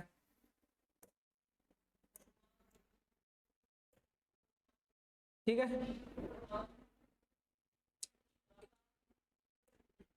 अगला जो क्वेश्चन आया था, ये क्वेश्चन भी थोड़ा, इसको आप ठीक में मान सकते हैं। ये क्वेश्चन थोड़ा सा घुमाने वाला, या इसकी ये बोला है कि ड्राफ्टिंग थोड़ी सी बेहतर तरीके से होनी थी। क्वेश्चन में स्पेशल ये पूछा था, भारत का उदय गणतंत्र के रूप में हुआ, संक्षिप्त विवरण दीजिए। मतलब क्वेश्चन में आपसे ये पूछना चाह रहा है कि भारत का जो उदय है प्राचीन काल से लेकर वर्तमान समय तक गणतंत्र के रूप में किस तरीके से हुआ, क्या क्रम रहा है, क्या चरण रहे हैं, आपको वो बताना था। अब इस क्वेश्चन में थोड़ा सा जो डाउट बच्चों से बन रहा था कि ये क्या इसमें आपको संवैधानिक विकास वाले पॉइंट बताने हैं, पूरे अधिनियम बताने हैं, कौन सा अधिनियम 1800 चार्टर एक्ट कब आए हैं, और सब कुछ नियम कौन कौन से, 1935 का नियम कब आया है, तो उसमें क्या क्या प्रावधान रहे हैं। तो मुझे इसका जो मुझे व्यक्तिगत रूप से लगता है कि नहीं, ये आपसे क्वेश्चन पूछा गया है इतिहास में। जैसा कि मैंने आपको शुरू में ही बताया कि आपको क्वेश्चन को थोड़ी सी ये समझ लानी है कि क्वेश्चन किस विषय में पूछा जा रहा है। तो यदि ये क्वेश्चन इतिहास का है तो इसमें आपको मुख्यतः इतिहास के पॉइंट ऑफ व्यू से चर्चा करनी है। तो वो ये है कि थोड़ा सा आप इसके इंट्रो में गणतंत्र का परिचय दे दें कि गणतंत्र क्या कहलाता है। ठीक है, फिर इसका विकास बताएं कि भारत में प्राचीन काल में, यदि हम उदाहरण देना चाहें कि प्राचीन काल में भारत में 2 ऐसे महाजनपद थे, बज्जी और मल्ल। भारत में जो 16 महाजनपद थे, आप लोगों को पता होगा, 16 जनपदों में 14 जो जनपद थे वो राजतंत्रात्मक थे। 2 तरह की व्यवस्थाएं थी, एक थी राजतंत्र और दूसरी थी क्या, गणतंत्र। ठीक है, तो गणतंत्र मतलब जनता के द्वारा वहां पे सब चीजें निर्वाचन होता था। तो बज्जी और जो मल्ल थे वो 2 गणतंत्र देखे गए हैं। इसी की तरह हम अगले क्रम में आते हैं मध्यकाल में। तो मध्यकाल में आपको लिखना था कि मध्यकाल में गणतंत्र तरह की किसी भी अवधारणा को नहीं देखा गया है। उसका सबसे महत्वपूर्ण कारण क्या था कि हम देखते हैं मध्यकाल में काफी निरंकुश शासक हुए हैं। निरंकुश शासक में आप यहाँ पे लिख सकते हैं कि शासक निरंकुश हुए हैं। यहाँ पे आप उदाहरण भी दे सकते हैं कि निरंकुश शासकों में आप उदाहरण किनका दे दीजिए कि अलाउद्दीन हुआ, ठीक है, अलाउद्दीन हुआ, आपके औरंगजेब हुए। ये ऐसे निरंकुश शासक थे जिसके कारण यहाँ पे मध्यकाल में हमको किसी भी गणतंत्र की अवधारणा नहीं देखी गई है। इसके पश्चात हम आ जाते हैं आधुनिक काल पे। तो आधुनिक काल में आप बताइए कि 15 अगस्त 1947 में भारत की स्वतंत्रता, भारत स्वतंत्रता अधिनियम के तहत भारत को आजादी प्राप्त हुई। उसी के साथ आप लिखिए कि इसमें एक पॉइंट कि 26 जनवरी 1950 को भारत में संविधान लागू हुआ एवं भारतीय संविधान में गणतंत्र की अवधारणा को अपनाया गया। प्रथम राष्ट्राध्यक्ष हमारे राष्ट्रपति को चुना गया, ठीक है, जो राजेंद्र प्रसाद थे। इनका चुनाव जनता के थ्रू अप्रत्यक्ष रूप से होता है, तो यही गणतंत्र का मुख्य आधार था। इसी के अलावा बोलते हैं कि प्रस्तावना में इस संकल्पना को अपनाया गया था। तो इस तरीके से आप बता सकते हैं कि भारत में गणतंत्र का उदय किस तरह से, आप बताइए ना, उदय क्वेश्चन में ये क्या पूछना चाह रहा है, उदय के रूप में, मतलब किस तरीके से उसका उदय हुआ है। तो हमने प्राचीन काल से लेके मध्यकाल और आधुनिक काल के भी पॉइंटों को बता दिया कि किस तरीके से भारत में ये क्रम गणतंत्र के रूप में हमारा विकास होता है। तो ये पॉइंट आपका होता है यहाँ पे। ठीक है, अगला क्वेश्चन जो आता है फिर 5 मार्कर, जो छठवां क्वेश्चन आया था कि ये भी सिंपल ही क्वेश्चन था, मध्य प्रदेश के पुनर्गठन के बारे में विवरण दीजिए। तो इसमें आपको इंट्रो में वही देना था, आप बता देते कि भारत में स्वतंत्रता के पश्चात राज्यों में भाषाई आधार एवं अन्य आधारों पर राज्यों के विभाजन की मांग तीव्र पकड़ रही थी। उसी के आधार पे 1953 में फजल अली आयोग का गठन हुआ, जिसकी सिफारिशों के आधार पर 1956 में आप लिख दें फजल अली आयोग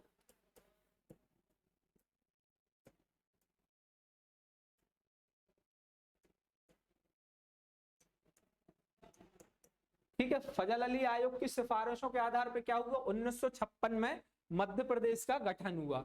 तो आपको पता होगा जब मध्य प्रदेश का गठन हुआ था उसके पहले मध्य प्रदेश 3 भागों में डिवाइड था। तो पुनर्गठन के बारे में जो आपको पॉइंट रखना है, अब इसमें आप थोड़े से अपने उत्तर को बेहतर बनाने के लिए कुछ प्रयोग कर सकते हैं।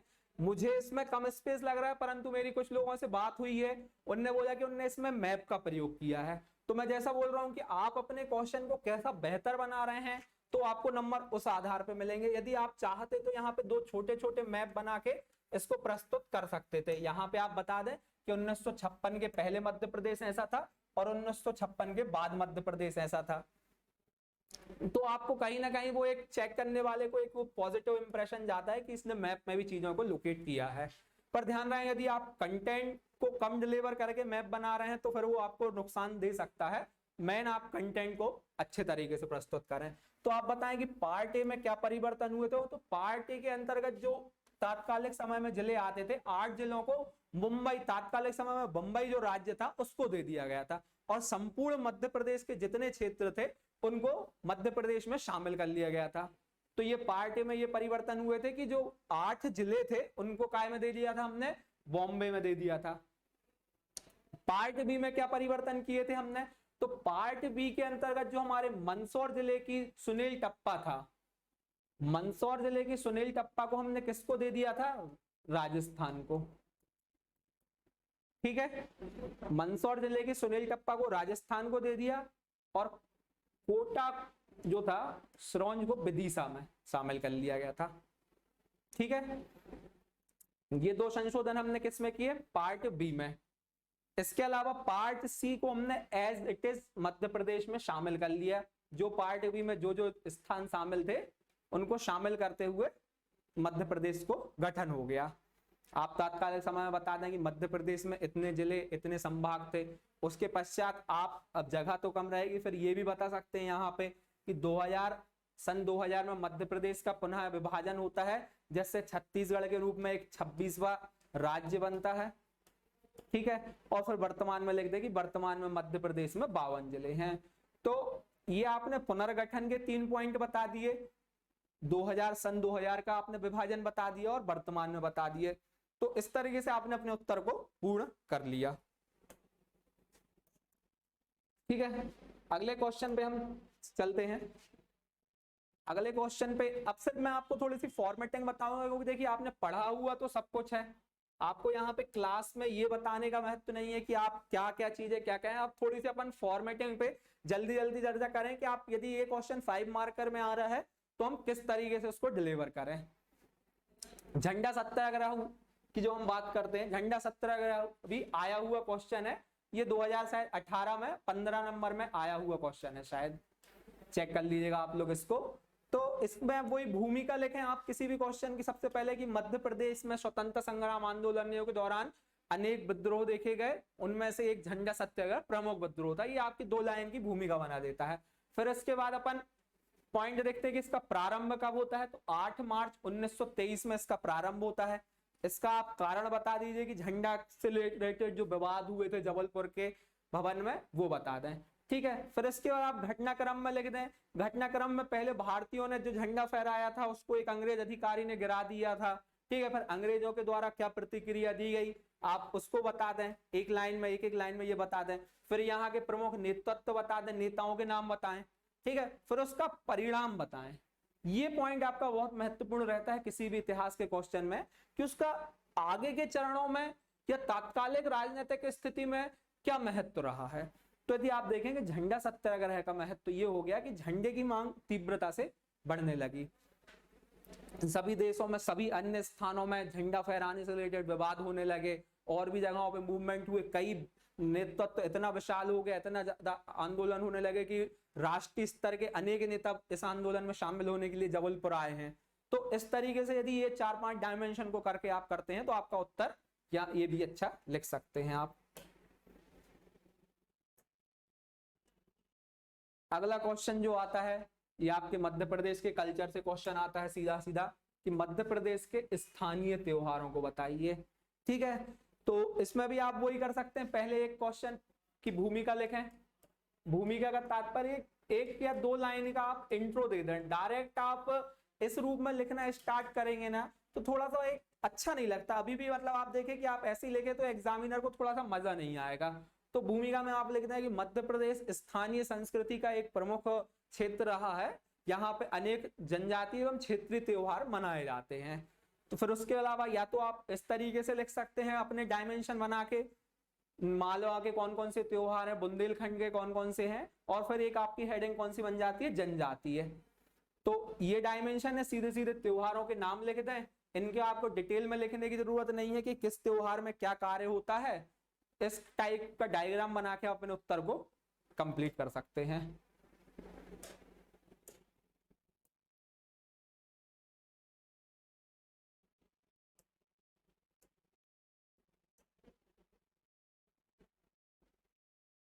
इस बार जो यूनिट 5 से क्वेश्चन आए हमने देख रहे हैं कि जब भी सिलेबस चेंज होता है तो अपने मध्य प्रदेश लोक सेवा आयोग एक्सपेरिमेंट करने से थोड़ा सा बचता है, वो बच्चों के हित में यहाँ पे सोचता है, मुझे जो लगता है। तो उसने रियासतों वाले क्वेश्चन से जो सीधी सीधे हेडिंग दी है वो ही पूछ ले, ना किसी शासक का ना कुछ अच्छा क्वेश्चन पूछा, उसने सीधे सीधे हेडिंग ही उठा के दे दी कि आपको जो पूछा है यही बताएं कि भोपाल रियासत के बारे में संक्षिप्त विवरण दीजिए। कभी भी आप क्वेश्चन को देखिए, वो क्वेश्चन की जो 2-3 डायमेंशन रहते हैं, एक जो टिप्पणी करना आता है, विवरण दीजिए, इनमें एग्जामिनर आपको ओपन छोड़ देता है। ओपन छोड़ने का मतलब ये रहता है कि इन क्वेश्चनों में आप जितने ज्यादा से ज्यादा डायमेंशन कवर करेंगे, प्रयास करेंगे, आपका उत्तर उतना ही बेहतर होगा, ठीक है। तो अपना फिर यही आता है। तो यहाँ पे भी आप एक लाइन में दे सकते हैं कि मध्य प्रदेश के भोपाल में प्रमुख रूप से देखी गई भोपाल रियासत थी, इसका विवरण इस प्रकार है। तो आप इसके लिख दीजिए, संस्थापक बता दीजिए, संस्थापक कौन रहे, इसकी स्थापना का वर्ष बता दीजिए, ठीक है, दोस्त मोहम्मद खां। फिर इसके क्या बता दीजिए, प्रमुख शासकों के नाम लिख दीजिए, 3 से 4 शासकों के आप नाम लिख दीजिए, यार मोहम्मद खां, दोस्त मोहम्मद खां, बस ज्यादा से ज्यादा 2 या 3 शासक, इससे ज्यादा नाम नहीं लिखने हैं। फिर दूसरी चीज क्या आती है, भोपाल की जो विशेषता उसकी बेगमों के कारण है। मतलब भोपाल को जो जाना जाता है उनकी जो 4 बेगम रही है, सिकंदर जहां बेगम, कुदशिया बेगम, तो इनके आपको चारों के नाम अवश्य लिखने हैं। तो इनके या तो एक पैटर्न आप ये कर सकते हैं कि चारों के नाम लिखें और उन्हीं के सामने उनकी उपलब्धि लिख दें, ठीक है। या तो चारों बेगम के नाम लिख के उपलब्धि लिख दें, या एक लाइन में बेगमों के नाम और फिर भोपाल रियासत के महत्व लिख दें, ठीक है। मतलब क्या क्या वहां पे कल्चर है या क्या चीजें हैं, कौन सी मस्जिद है, कोई भवन का निर्माण हुआ है, लाल भवन बनवाया है, ये बता दो। पर लास्ट में एक लाइन में बता दें कि इसका भारत में विलय किस प्रकार से हो गया, 1949 में भारत में विलय कर दिया गया है, ठीक है। तो ये आपका इस तरीके से आप इस क्वेश्चन को भी पूरे मतलब क्वेश्चन की डिमांड आपने देखिए ना, अपन ने 4 से 5 डायमेंशन कवर करने की कोशिश की है, कुछ भी अपना टॉपिक छूट नहीं रहा, अपन ने अच्छा बेहतर उत्तर स्पेस कम स्पेस में आप इतना लिखेंगे, आप खुद सोचिए कि आपने जो क्वेश्चन है उसकी डिमांड को पूरा कर दिया। क्वेश्चन की डिमांड को आपने टू द पॉइंट पूरा किया तो आपको नंबर बेहतर मिलते हैं।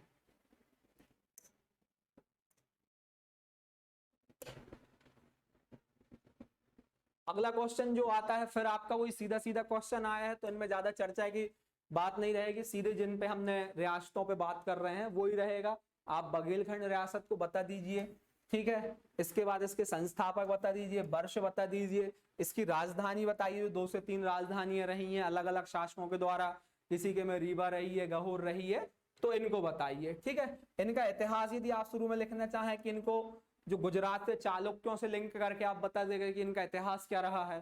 फिर इसके प्रमुख शासक बता दें, जो मेन शासक रहे, जिनका इतिहास में देखिए रीवा रियासत में बहुत सारे शासक रहे हैं, तो आप किसी भी शासक को लिखने से अच्छा है जिनका इतिहास में कहीं ना कहीं योगदान रहा है, उन शासकों को लिखें, उनके नाम लिखें और साथ ही साथ उनका कुछ योगदान लिखते जाएं, ठीक है ना। जैसे इनकी कोई राजधानी रही थी, तानसेन रहे इनके दरबार में, इनका क्या कार्य रहे, तो आप एक प्रकार से क्वेश्चन को लिख दें और फिर इनके अंतिम शासक बता दें कौन रहे हैं। इस तरीके से आप रियासतों को उत्तर को बेहतर कर सकते हैं।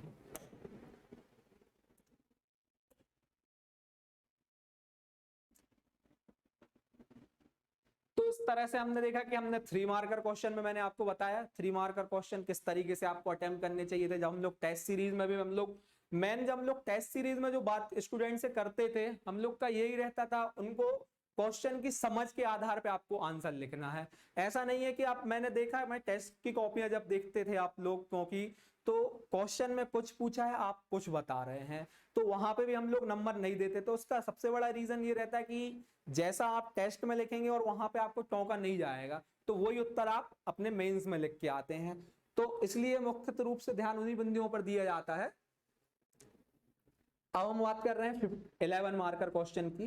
11 मार्कर जो क्वेश्चन आए थे, सीधे सीधे क्वेश्चन आए थे, ज्यादा क्वेश्चनों में दिमाग का काम नहीं था, अथवा में क्वेश्चन भी थे, तो हम दोनों क्वेश्चनों पे चर्चा करेंगे कि आपको किस तरीके से लिखना है। क्वेश्चन ये आया था आपका, सिंधु सभ्यता एक नगरीय सभ्यता है। सिंधु सभ्यता एक नगरीय सभ्यता थी। इसका तात्पर्य आपको वो चीजें बतानी है जो सिंधु सभ्यता को एक नगरीय सभ्यता के रूप में स्थापित करे, ठीक है। 11 मार्कर क्वेश्चन में आपके पास काफी 3 से 4 लाइन है एक बेहतर भूमिका लिखने के लिए।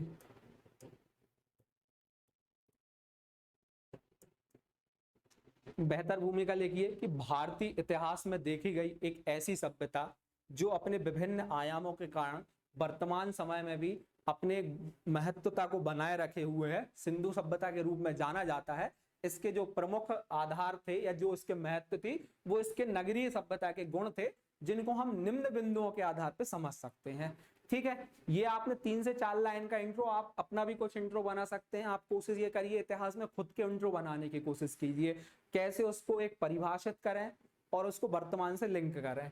इंट्रो लिखिए 3 से 4 लाइन का, फिर उसके आप बता दीजिए कि नगरीय सभ्यता के आयाम, अगर नगरीय सभ्यता किसी भी नगरीय सभ्यता के जो अपन आयाम है, एक फिर आप यहाँ पे पाई डायग्राम बनाएं 11 मार्कर क्वेश्चन में।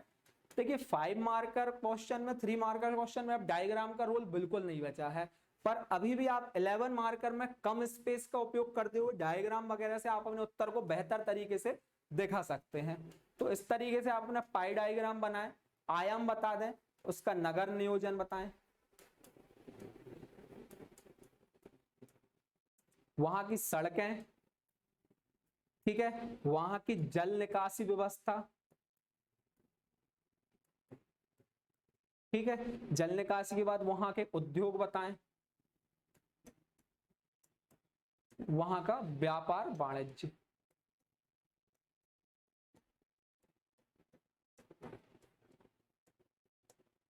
ठीक है।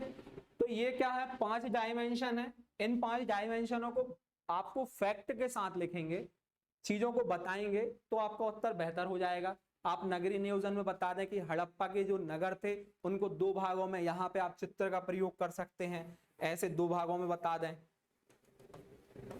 ये पश्चिमी किला रहता था, ये पूर्वी किला है, ठीक है। ये पश्चिमी किला पूर्वी किला में बटे थे, यहाँ पे सामान्य लोग रहते थे, यहाँ पे उच्च वर्ग के लोग रहते थे। इसको आप मैप में ही समझा सकते हैं। ये आपका जो डायग्राम रहेगा, आप देखिए आपको शब्द भी नहीं लिख रहे हैं, आपने चित्र भी बना दिया, आपका उत्तर दिखेगा भी अच्छा। यहाँ पे अपन चित्र बना रहे हैं, हो सकता है वो अच्छे ना दिख रहे हो, पर जब आप अपनी कॉपी में व्यवस्थित बनाते चीजें बेहतर दिखती हैं। इस चित्र को बीच में बताइए, पूर्वी क्षेत्र में जो जो लोग रह रहे थे, जो जो सुविधाएं थी वो लिख दीजिए, पश्चिमी क्षेत्र में वो लिख दीजिए, कहाँ पे मिले हैं 2 नगर वाले, एक नगर मिलता है हमको चौंदड़ जो 3 भागों में विभाजित था, आप उसको एक फैक्ट के रूप में लिख दीजिए।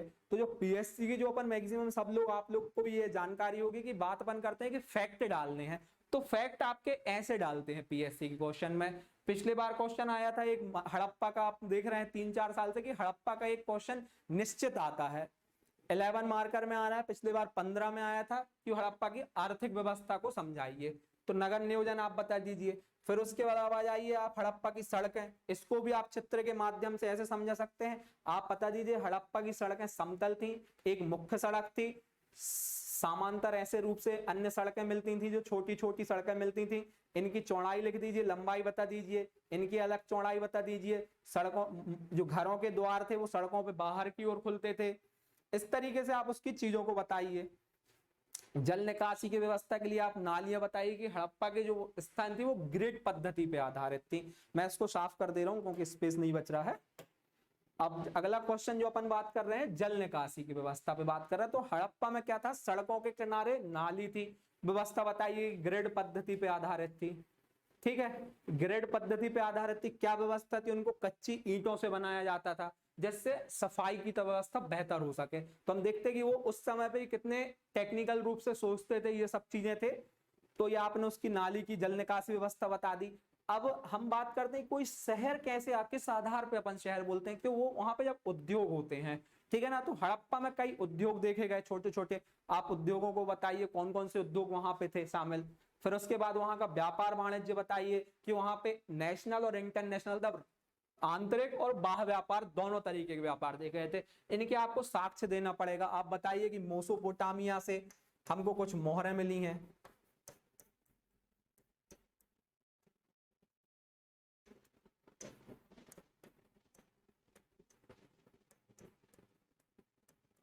मेसोपोटामिया से हमसे मोहरें मिली हैं, ठीक है। उनके आधार पे हमने ये साक्ष्य प्राप्त हुए हैं जो मोहरों के, उसके आधार पे हमने अनुमान लगाया कि हड़प्पा का मेसोपोटामिया से व्यापार होता था। आप व्यापार के लिए दो चीजों को और बताइए, वहां के प्रमुख बंदरगाहों को लिखिए। ये जो फैक्ट्स आप डालते हैं अपने उत्तर को, आपके उत्तर को ऑथेंटिक फैक्टों के आधार पे बनाती है चीजें, ठीक है ना। तो आप बताइए इसमें लोथल यहाँ का एक प्रमुख बंदरगाह था, ठीक है। जो मैंने इंट्रो में आपको एक चीज बताना भूल गया था, आप सभ्यता का कालक्रम लिखें हड़प्पा का, अपने इंट्रो में ही काल बताएं, कब से कब तक प्राप्त हुआ, इसकी कब खोज हुई है, ठीक है। तो ये चीज जो डाटा रहते हैं आपके उत्तर को क्या बनाते हैं, ऑथेंटिक बनाते हैं, ठीक है। ये क्वेश्चन हो गया आपका चर्चा। अगला क्वेश्चन क्या है अपना, गुप्त काल में कला और स्थापत्य के विकास का वर्णन कीजिए, ठीक है। तो गुप्त काल में कला और स्थापत्य के विकास का वर्णन हम देखते हैं अब अगला। तो वही आप इसको ऐसे लिखने का, एक सबसे पहले आप बेहतर इंट्रो लिखने का प्रयास करेंगे। भारतीय इतिहास में देखा गया एक ऐसा कालक्रम जो अपने विभिन्न आयामों में समृद्धि और विकास की अवस्था में था, उसको इस कारणों से स्वर्ण काल की संज्ञा भी दी जाती है, ठीक है। आप वो सभी आयामों को बता दीजिए कि इन आयामों विज्ञान कला प्रौद्योगिकी के रूप में भी ये मैं अग्रिम था, तो इसलिए इसको भारतीय इतिहास का स्वर्ण काल भी कहा जाता है, ठीक है। उन्हीं में एक शामिल था कला और स्थापत्य, ठीक है। इस तरीके से आपका इंट्रो खत्म होगा। अब कला स्थापत्य के आयाम, अब किसी भी चीज के अपन इनकी चर्चा करेंगे, विवरण देंगे, तो आयाम होने चाहिए अपन को। तो कला में क्या क्या शामिल होती है, आपकी मूर्ति कला, आपकी क्या शामिल होती है, चित्रकला, ये मंदिर यहां से हटा के आप स्थापत्य के अंदर ही क्या जाएगा, मंदिर की कला, ठीक है। तो फिर वही बात आ रही है, अब आप हेडिंग बना के लिखना चाहें, ये मैंने आपको सिर्फ शॉर्ट में बनाने के लिए, इसको ऐसा नहीं लिखना है। आप एक पाई डायग्राम के रूप में आपने बताया कि हम 3 डायमेंशन में अपने उत्तर को बताना चाहते हैं। फिर इसके बाद आपका क्या होता है, उत्तर स्टार्ट होगा मूर्ति कला से, ठीक है। तो मूर्ति कला, आप गुप्त काल की मूर्ति कला की विशेषता बताइए कि गुप्त काल में जो गांधार और मथुरा कला थी, मूर्ति कला की जो आपने चर्चा पढ़ी होगी, गांधार और जो मथुरा कला थी उनके विकास से एक सारनाथ मूर्ति कला का जन्म हुआ था गुप्त काल में। तो जो गुप्त काल में मूर्तियां देखी गई हैं वो कौन सी कला की देखी गई हैं, सारनाथ की देखी गई हैं। ये आप हेडिंग नहीं बनाना है कि विशेषता के रूप में, आपने हेडिंग बनाई है काय की, मूर्ति कला की। अब इनको आपको पॉइंट में लिखना है, एक ये लिख दिया। आप बताएं कि वहां आपकी जो मूर्तियां बनती थी वो काय में बनती थी, लाल बलुआ पत्थर की मूर्ति थी, ठीक है। उनमें आध्यात्म का महत्व था, भौतिकवाद की ओर नहीं थी गुप्त काल की मूर्तियां। गुप्त काल की मूर्तियां काय पे थी? आध्यात्मिक ऊपर आधारित थी। अब इसका आप उदाहरण दे दीजिए, आप दो तीन बता दीजिए कि दशावतार जो मंदिर है अपना, वहां पे जो विष्णु की लेटी हुई शेषनाग की मूर्ति है वो इस काल की सर्वोत्तम मूर्ति में शामिल है। ठीक है ना? तो आप देख रहे हैं, आपने इसमें कॉन्सेप्ट भी लिखा है, फैक्ट भी लिखे हैं। कॉन्सेप्ट आपने ये बता दिया कि आपको मूर्ति कला की जानकारी थी, आपको पता थी वहां पे सारनाथ मूर्ति कला की शैली प्रसिद्ध थी, वहां पे आध्यात्मिक था उसका वस्तु विषय थी। ठीक है, वहां पे लाल बलुआ पत्थर का उपयोग होता था। और उधर का सबसे बेहतरीन मूर्ति कौन सी देखी गई है? शेषनाग की मूर्ति देखी गई है, जो कहां से मिलती है हमको? दशावतार मंदिर से प्राप्त होती है। ठीक है, अगला क्वेश्चन आ जाइए, हम बात कर उस पे अगला बिंदु आ जाते, सॉरी क्वेश्चन नहीं बिंदु, चित्रकला। चित्रकला की हम बात करें तो गुप्त काल में अजंता और बाघ की गुफाएं चित्रकला के लिए काफी फेमस थी। जो महत्व था उसकी चित्रकला का इन आधार पे था। अजंता की चित्रकला वर्तमान में भी हम देखते हैं कितनी ज्यादा फेमस है।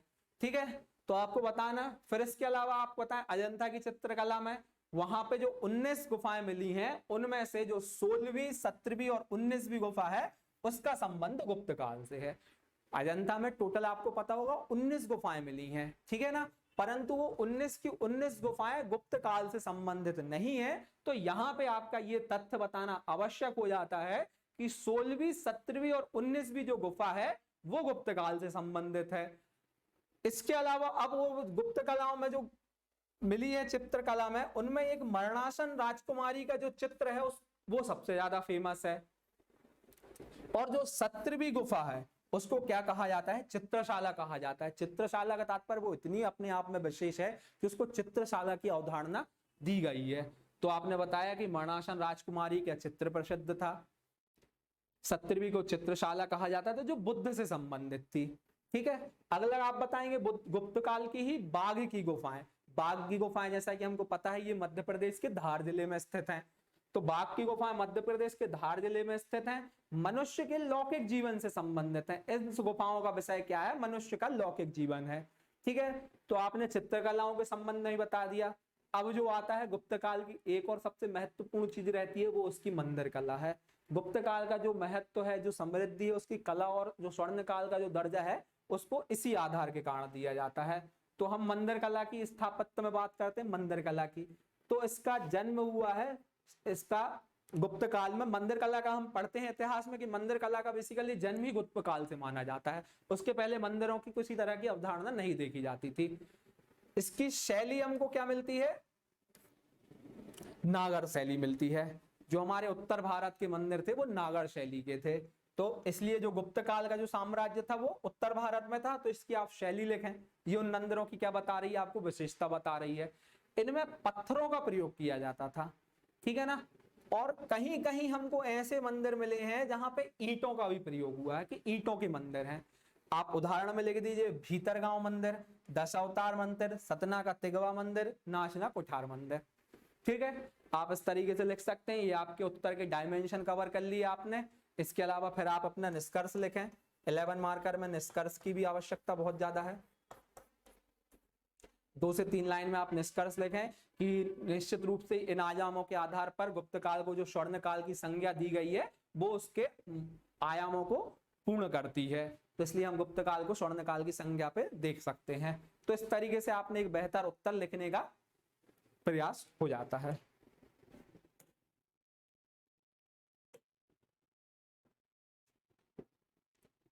अगला क्वेश्चन जो आता है 11 मार्कर में मध्यकाल से आता है। एमबीटी लिखा है, मोहम्मद बिन तुगलक को विरोधी गुणों का सम्मिश्रण कहा जाता है, इस कथन की विवेचना कीजिए। ठीक है ना? और इसके अथवा में क्वेश्चन क्या था? दक्षिण के नासूर ने औरंगजेब का विनाश कर दिया, इन्वर्टेड कॉमा में है ये स्टेटमेंट है। इस कथन के आधार पर औरंगजेब की दक्षिण नीति की विवेचना कीजिए। आपको विवेचना करना है नीति को, नीति को बताना है कि मतलब कैसे ये कथन जस्टिफाई हो रहा है नीति के आधार पे। तो सबसे पहले आप एमबीटी का अपन इस पे चर्चा करते हैं, औरंगजेब को इसके बाद चर्चा करेंगे।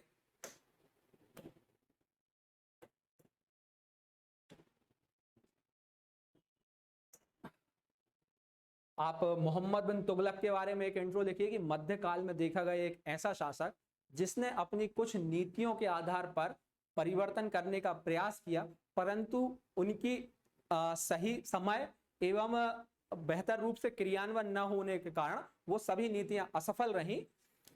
उसकी हम नीतियों को निम्न बिंदुओं के आधार पर देख सकते हैं। तो यहाँ पे भी आप वही प्रयोग कर सकते हैं, एक पाई डायग्राम बनाने वाला, ठीक है, ऐसा बना दें, ठीक है। क्या होता है तो आप ऐसा छोटा सा गोला बना के कर दें, 4 नीतियां हैं, जहां पे आपको पॉइंट पता हो कि फिक्स हैं तो वो एस टाइप का गोला भी बना सकते हैं आप। वेरिएशन भी आ जाएगा कि आपके क्वेश्चनों में नीतियां का एक गोला बना के ऐसे 4 नीतियां लिख दें कि उसने राजधानी का परिवर्तन किया, सांकेतिक मुद्रा चलाई, दोआब में वृद्धि की और खुरासन और कराचिल अभियान चलाया, ठीक है। तो ये आपको बताने है कि नीति दौलताबाद ले गया वो राजधानी को, ठीक है ना, किन कारणों से ले गया, आपको उसमें लिखना है, उसके कारण बताने हैं 1 से 2, क्या कारण थे वो, दक्षिण भारत की क्यों जाना चाह रहा था वो, ठीक है, और वो असफल क्यों हो गई। आपको इसी में साथ में उसको नीचे पॉइंट करके हुए असफलता बतानी है। इसी तरह दोआब कर में वृद्धि की, ठीक है ना, राजस्व की आवश्यकता थी परंतु अकाल पड़ गया तो वो वाली कारण भी असफल हो गया। तो सांकेतिक मुद्रा का बताइए, चारों चीजों को बताते बताते आपको उनके जो असफल हुए हैं उन कारणों को भी लिखना है। लास्ट में आपका कंक्लूजन क्या रहेगा कि निष्कर्षता ये कहा जा सकता है कि मोहम्मद बिन तुगलक की जो नीतियां थी वो दूरदर्शी थी, परंतु उनका उचित समय पर लागू ना होना एवं उनका ठीक तरह से क्रियान्वयन न कर पाना उसकी दूरदर्शिता को कम आकलित कर देता है। अतः उसको फिर आप जो स्टेटमेंट था अपना, स्टेटमेंट क्या था, विरोधी गुणों का सम्मिश्रण कहा जाता है। तो इस आधार पर उसको विरोधी गुणों का सम्मिश्रण हम कह सकते हैं, ठीक है। अगला जो क्वेश्चन आता है औरंगजेब के संबंध में आता है कि दक्षिण के नासूर ने औरंगजेब का विनाश कर दिया, इस कथन की चर्चा कीजिए। तो इस क्वेश्चन में फिर वही आप थोड़ी सी इसकी भूमिका बनाएं। भूमिका ऐसे बनाएं कि औरंगजेब को आप थोड़ा सा इंट्रो में बताएं कि औरंगजेब क्या कारण थे कि औरंगजेब साउथ में जाना चाहता था। औरंगजेब को साउथ में जाने की इतनी ज्यादा तीव्र इच्छा क्यों जागी थी, क्योंकि औरंगजेब अपने पिता के कार्यकाल में ही साउथ का सूबेदार रह चुका था। तो वो उसको ऐसा लगता था कि मैं साउथ की ज्योग्राफिकल कंडीशनों को बहुत, पॉलिटिकल कंडीशनों को बहुत बेहतर तरीके से समझ सकता हूं। तो मुगल शासन का साम्राज्य का विस्तार साउथ में करने की उसकी तीव्र इच्छा थी, ठीक है। तो अपने इंट्रो में इसी टाइप से लिखे कि औरंगजेब एक बहुत ही निरंकुश शासक के रूप में देखा गया, मध्यकाल में देखा गया एक ऐसा शासक, ऐसे स्टार्ट करने का प्रयास करें कि मध्यकाल में देखा गया एक ऐसा शासक जो अपनी निरंकुशता एवं साम्राज्य विस्तारवादी नीतियों के कारण इतिहास में महत्वपूर्ण स्थान रखता है एवं उसको अपने पिता के कार्यकाल में सूबेदार दक्षिण का रहा था, तो उसने वहां पे साउथ में साम्राज्य विस्तार करने की इच्छा रखी। अब उसकी दक्षिण नीति के कारण क्या थे, उसकी महत्वाकांक्षाएं और साम्राज्य विस्तार, ठीक है। इसके परिणाम क्या रहे, उसके मतलब साम्राज्य विस्तार के उसके पॉजिटिव परिणाम क्या रहे, बीजापुर और गोलकुंडा को तो उसने मुगल शासन में शामिल कर लिया, ठीक है ना। अब पर आपका स्टेटमेंट जो था, क्वेश्चन का स्टेटमेंट ये पूछना चाह रहा था आपसे कि दक्षिण का जो नासूर, मतलब औरंगजेब ने जो दक्षिण की ओर अभियान किया वो औरंगजेब को कैसे खत्म कर गया, ठीक है ना। तो इसके क्योंकि परिणाम जो मुगल आगे के शासक रहे और औरंगजेब रहे उनके लिए घातक सिद्ध हुए। क्यों रहे, क्योंकि जब औरंगजेब हम देखते हैं कि साउथ में जाता है, बीजापुर गोलकुंडा को तो वो प्राप्त कर लेता है, परंतु मराठा में वो उलझ जाता है, शिवाजी को वो हरा नहीं पाता है। शिवाजी किस तरह से औरंगजेब के साथ संघर्ष करते रहते हैं, तो औरंगजेब की छवि को कहीं ना कहीं इसने प्रभावित किया। उसी के साथ क्या होता है, उत्तर भारत में अवस्था मच जाती है। हम सामान्यतः देखते हैं कि यदि एक कोई देश या कोई शासक किसी अन्य स्थान पे अपना ध्यान केंद्रित करता है अधिक से ज्यादा, तो दूसरे स्थान पे उसकी अवस्था मचने लगती है। ये कंडीशन औरंगजेब के साथ हुई कि औरंगजेब ने जब दक्षिण अभियान पे अत्यधिक फोकस करना प्रारंभ कर देता है, तो उसके उत्तर भारत के जो राज्य हैं, उसके जो सहयोगी शासक हैं, वो अवस्था मचाने लगते हैं। उसके अलावा क्या हो जाता है, शिवाजी तात्कालिक समय में सिर्फ छोटे छोटे अपने अभियानों को संचालित कर रहे थे, पर जब औरंगजेब से उसकी सीधी टक्कर होने लगी शिवाजी की, तो शिवाजी मराठाओं का उत्कर्ष हो गया। किसी भी आप बड़ी शक्ति से लड़ते हैं और यदि आप उनको हराने में सफल हो जाते हैं तो आपका उत्कर्ष बहुत तेजी से होता है। तो मराठाओं का दक्षिण में बहुत ज्यादा उत्कर्ष होने लगा।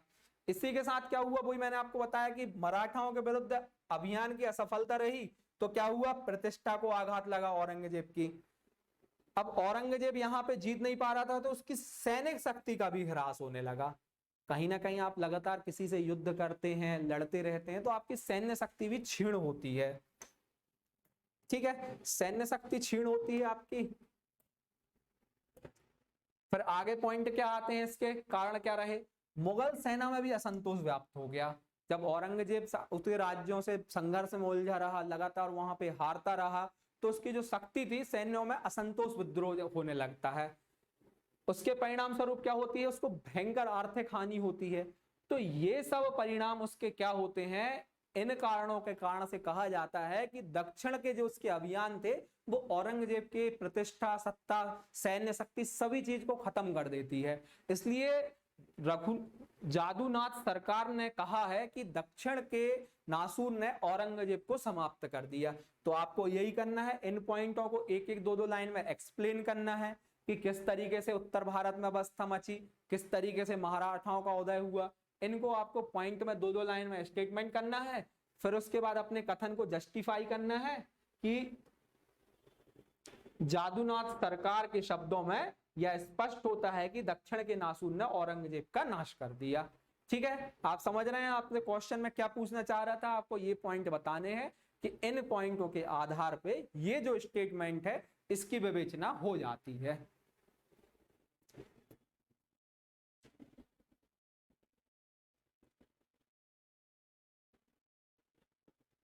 ठीक है, अगला क्वेश्चन जो आता है, आर्य समाज सामाजिक एवं शैक्षणिक योगदान पर वर्णन करना है। सीधा क्वेश्चन, सिंपल क्वेश्चन आया था कि आर्य समाज का भारतीय समाज के शैक्षणिक और सामाजिक योगदान में किस प्रकार से भूमिका रही। ठीक है, तो इस पे पहले चर्चा कर लेते हैं। ये क्वेश्चन टेस्ट सीरीज से भी आया हुआ क्वेश्चन है, सीधा सीधा टेस्ट सीरीज में पूछा गया था। तो सबसे पहले आप थोड़ा सा एक इंट्रो दे दें कि जो भारत में सामाजिक, आर्थिक, सामाजिक, धार्मिक आंदोलनों की पृष्ठभूमि।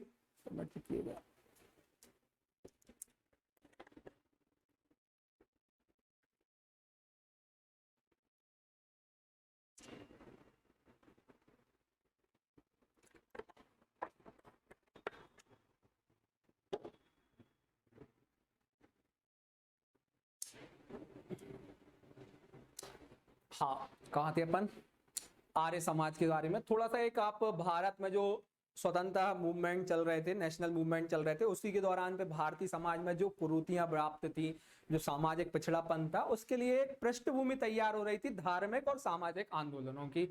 तो आप इसको इंट्रो प्रश्न का इस तरीके से स्टार्ट कर सकते हैं, तात्कालिक समय में देखी गई भारतीय समाज में व्याप्त कुरीतियों के विरुद्ध प्रारंभ सामाजिक एवं धार्मिक आंदोलनों में एक प्रमुख आंदोलन आर्य समाज के रूप में भूमिका देखी गई, जिसने अपने विभिन्न प्रयासों के माध्यम से तात्कालिक समय में व्याप्त कुरीतियों एवं अशिक्षा को दूर करने का प्रयास किया।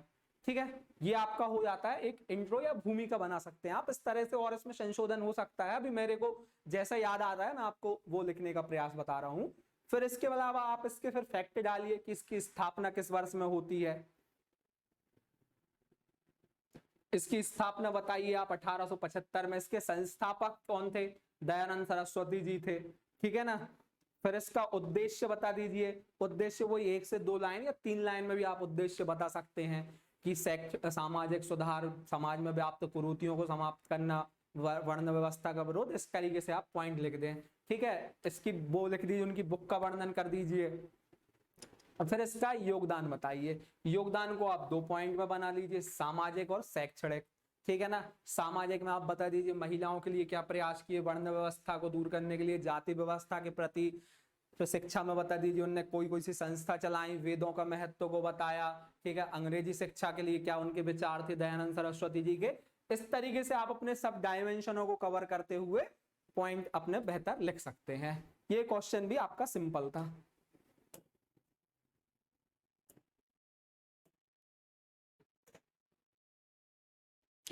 अगला जो क्वेश्चन आता है इसी के अथवा में आता है, जो मुझे लगता है थोड़ा सा ठीक क्वेश्चन है, टफ तो नहीं कहेंगे पर ठीक क्वेश्चन है।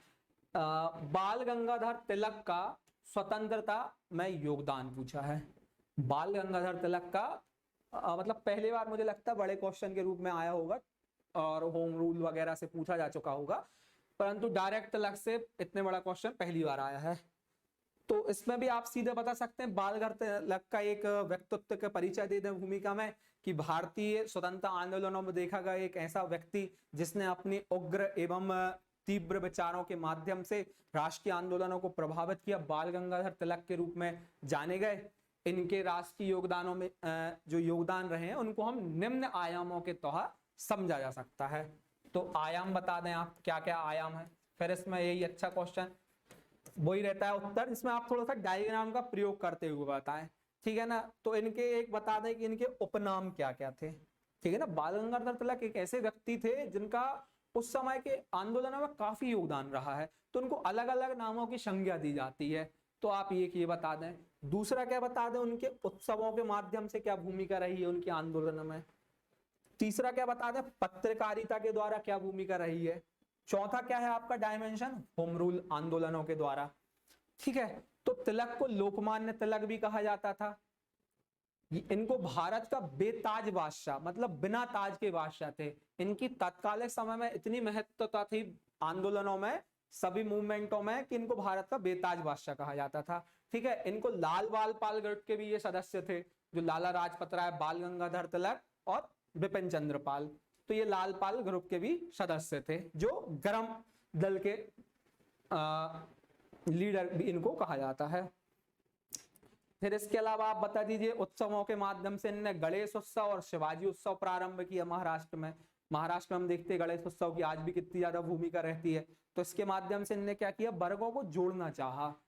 जैसे हम देखते हैं महात्मा गांधी ने विभिन्न अपने धार्मिक और राजनीतिक उन विचारों में लोगों को जोड़ना चाहा, क्योंकि देखते मूवमेंट की भूमिका तभी हो पाती है जब उसमें ज्यादा से ज्यादा वर्गों का समन्वय रहता है, लोग अधिक से अधिक जुड़ते हैं उससे।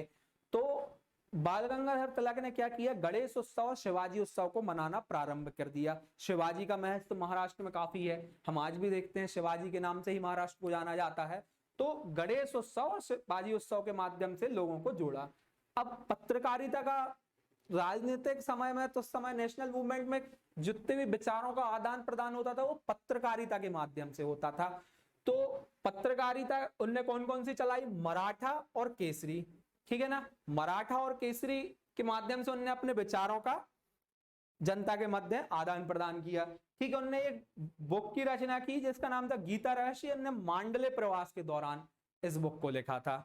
गीता रहस्य को मांडले प्रवास के दौरान तिलक जी ने लिखा था, ठीक है। इसी के साथ आप इसमें एक और बेहतरीन फैक्ट डालना चाहें, डाल सकते हैं कि भारतीय राजनीति के वो पहले व्यक्ति थे जिनको पत्रकारिता के कारण जेल हुई थी। समझ रहे हैं, पत्रकारिता के कारण आप जेल जाने वाले पहले व्यक्ति थे। तो इस तरीके से आप इसमें बता दें किस भाषा में जाती थी, क्या उसकी विषय वस्तु थी, इस तरीके से आप चीजों को लिख सकते हैं। फिर इसके बाद जो अन्य महत्वपूर्ण आता है, इसको आप चाहे तो पहले नंबर पे भी लिख सकते हैं, कोई दिक्कत नहीं है। होम रूल में भी उनकी काफी महत्वपूर्ण भूमिका रही है। तो होम रूल आंदोलन को कैसे बताएं आप, इसका प्रारंभ कब हुआ, इसका उद्देश्य क्या था, इसके कार्यक्रम क्या थे। इसका उद्देश्य में क्या था, संवैधानिक तरीके से स्वशासन को प्राप्त करना। पहले जो तिलक के उद्देश्य थे वो गरम दल के नेता थे, वो विरोध प्रदर्शन वगैरह आदि के माध्यम से अधिकारों को प्राप्त करना चाह रहे थे, परंतु उसके पश्चात क्या देखा गया, इनने क्या किया, संवैधानिक तरीकों से अपने उद्देश्यों को प्राप्त करना।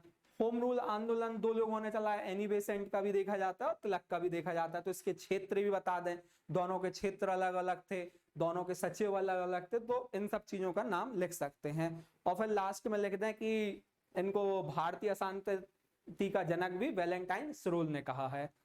तो इस तरीके से आप देखते हैं कि जो तिलक का, बाल गंगाधर तिलक जी है, स्वतंत्रता आंदोलनों में इस तरीके से योगदान रहा है। इस तरीके से आप निष्कर्ष, फिर एक निष्कर्ष, बेहतर निष्कर्ष लिखते हुए उत्तर को खत्म कर सकते हैं कि बाल गंगाधर तिलक का जो भारतीय राजनीति में योगदान रहा है, उन्हीं के परिणाम स्वरूप अन्य आंदोलनों या महात्मा गांधी के आंदोलनों की पृष्ठभूमि तैयार की, आप इनको मतलब आगे के इतिहास से, यदि इतिहास में आप वर्तमान से नहीं जोड़ पा रहे हैं तो उसका मतलब ये नहीं कि वो आगे जुड़ नहीं सकता, आप उसको आगे के मूवमेंट से जोड़ने का प्रयास कीजिए। तो आप लिख सकते हैं कि आगे के जो भारतीय राजनीति में जो आंदोलन हुए उनकी पृष्ठभूमि कहीं ना कहीं बाल गंगाधर तिलक ने तैयार करने की कोशिश की।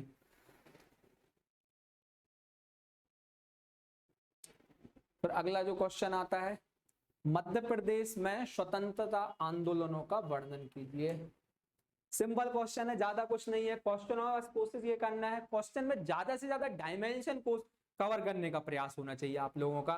डायमेंशन कवर करने का तो तात्पर्य है कि पहले तो आप मध्य प्रदेश में स्वतंत्रता आंदोलनों की पृष्ठभूमि बताएं कि भारत में नेशनल मूवमेंट के दौरान भी मध्य प्रदेश में अनेक मूवमेंट देखे गए या स्वतंत्र आंदोलन देखे गए जिनने भारतीय राजनीति में विशेष महत्व रखते हैं, उनको हम निम्न आंदोलनों के माध्यम से देख सकते हैं। तो यदि आप स्टार्ट करना चाहें तो सबसे पहले आप स्टार्ट कर सकते हैं 1842 के बुंदेला विद्रोह से ही।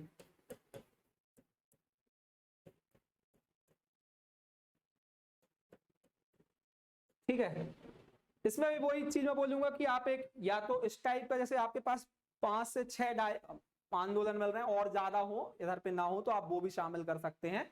इस तरीके के पॉइंट निकाल दें आप, एक सन का डायग्राम बना के जितने भी आंदोलन है उनको इस तरीके के डायग्राम में लिख दें।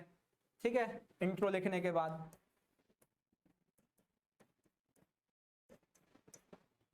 ठीक है, स्वतंत्रता आंदोलन में इस तरीके से डायग्राम बना के लिख दें। फिर उसके बाद एक एक आंदोलन को लिखें, बुंदेला विद्रोह के 3-4 पॉइंट बताएं। ठीक है, 1857 की क्रांति में, 1857 की क्रांति में आप सीधे सीधे क्षेत्र लिखें और नेतृत्वकर्ता कौन रहा है।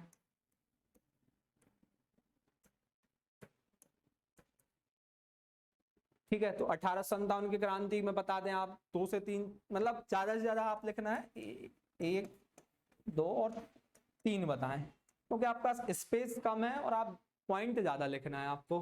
फिर उसके बाद आप जंगल सत्याग्रह बताएं जो मध्य प्रदेश में चला है, झंडा सत्याग्रह बता दें 2 से 3 लाइन में। हालांकि क्वेश्चन आ चुका है परंतु यदि यहाँ पे रिपीट करने का ऑप्शन है तो आप कर सकते हैं, कोई दिक्कत नहीं है। नमक सत्याग्रह बता दें।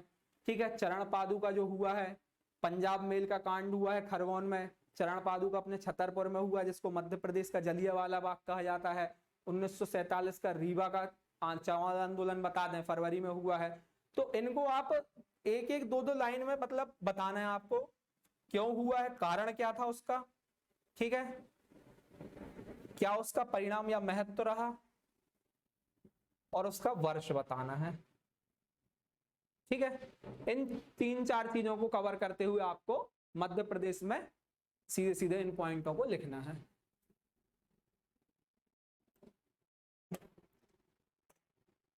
अगला जो क्वेश्चन आया है, मध्य प्रदेश के ऐतिहासिक एवं पर्यटन स्थलों का विवरण दीजिए।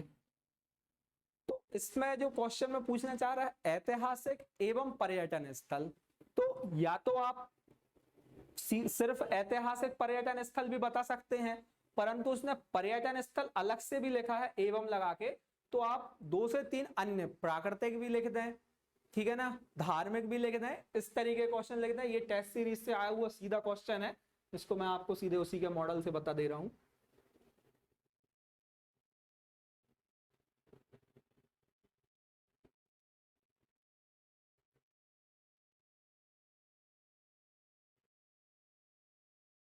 चलिए ठीक है, अभी देखते हैं, उसको आगे मिलेगा। तो यदि आप ऐतिहासिक स्थलों को बताना बस चाहते हैं तो एक इंट्रो लिखना स्टार्ट कीजिए कि मध्य प्रदेश ऐतिहासिक रूप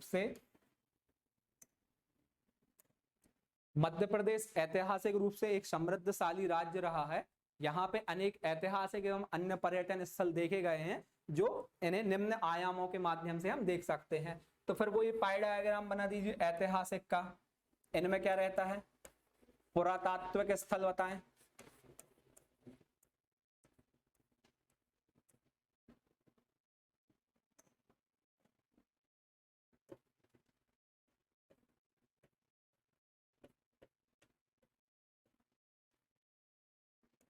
ठीक है। दूसरे क्या आ जाते हैं आपके, किले, और दुर्ग, ठीक है, इसमें बता सकते हैं। फिर तो इसमें पुरातात्विक स्थल, किले, दुर्ग, और क्या हो सकता है ऐतिहासिक में, ये दो हो सकते हैं।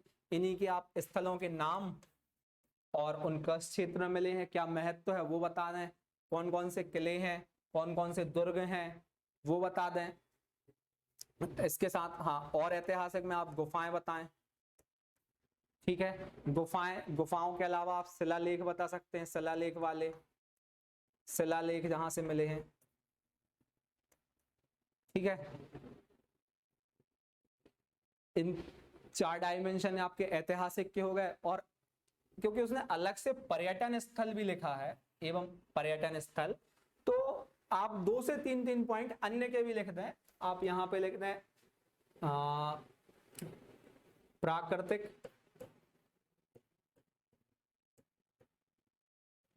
ठीक है, और इसमें लिख दें धार्मिक, इसमें 2 पॉइंट इसके लिख दें, 2 पॉइंट इसके लिख दें। तो आपको उत्तर का आपने दोनों चीजों को बता दिया, ठीक है। तो एक उत्तर बैलेंस हो जाता है। उसको यदि ऐतिहासिक बात बताएंगे तो इस चीज का फिर महत्व घट जाता है कि आपने ये पॉइंट और नहीं बताया, पर्यटन। तो इस तरीके से आप समझ पा रहे हैं कैसे आपको उत्तर की फ्रेमिंग होनी चाहिए।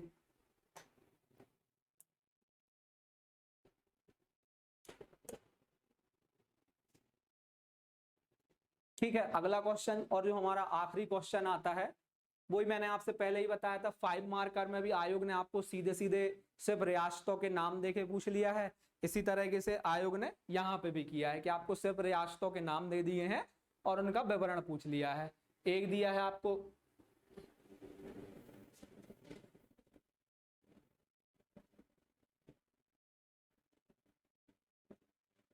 आपको क्या, बुंदेलखंड रियासत,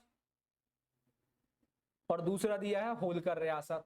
तो रियासतों का जो अपन ने फॉर्मेटिंग मैंने आपको 5 मार्कर में बताई थी, लगभग वही फॉर्मेटिंग रहेगी। आप उनका इंट्रो दे दें। इसमें आप मैप का प्रयोग कर सकते हैं क्योंकि ये बड़े क्वेश्चन है। आप एक एमपी का मैप बना दें इस तरीके से। अभी मेरे से सही हो सकता है बने ना, मैप बहुत दिन से बनाया नहीं है, पर इस तरीके का मैप बना दें।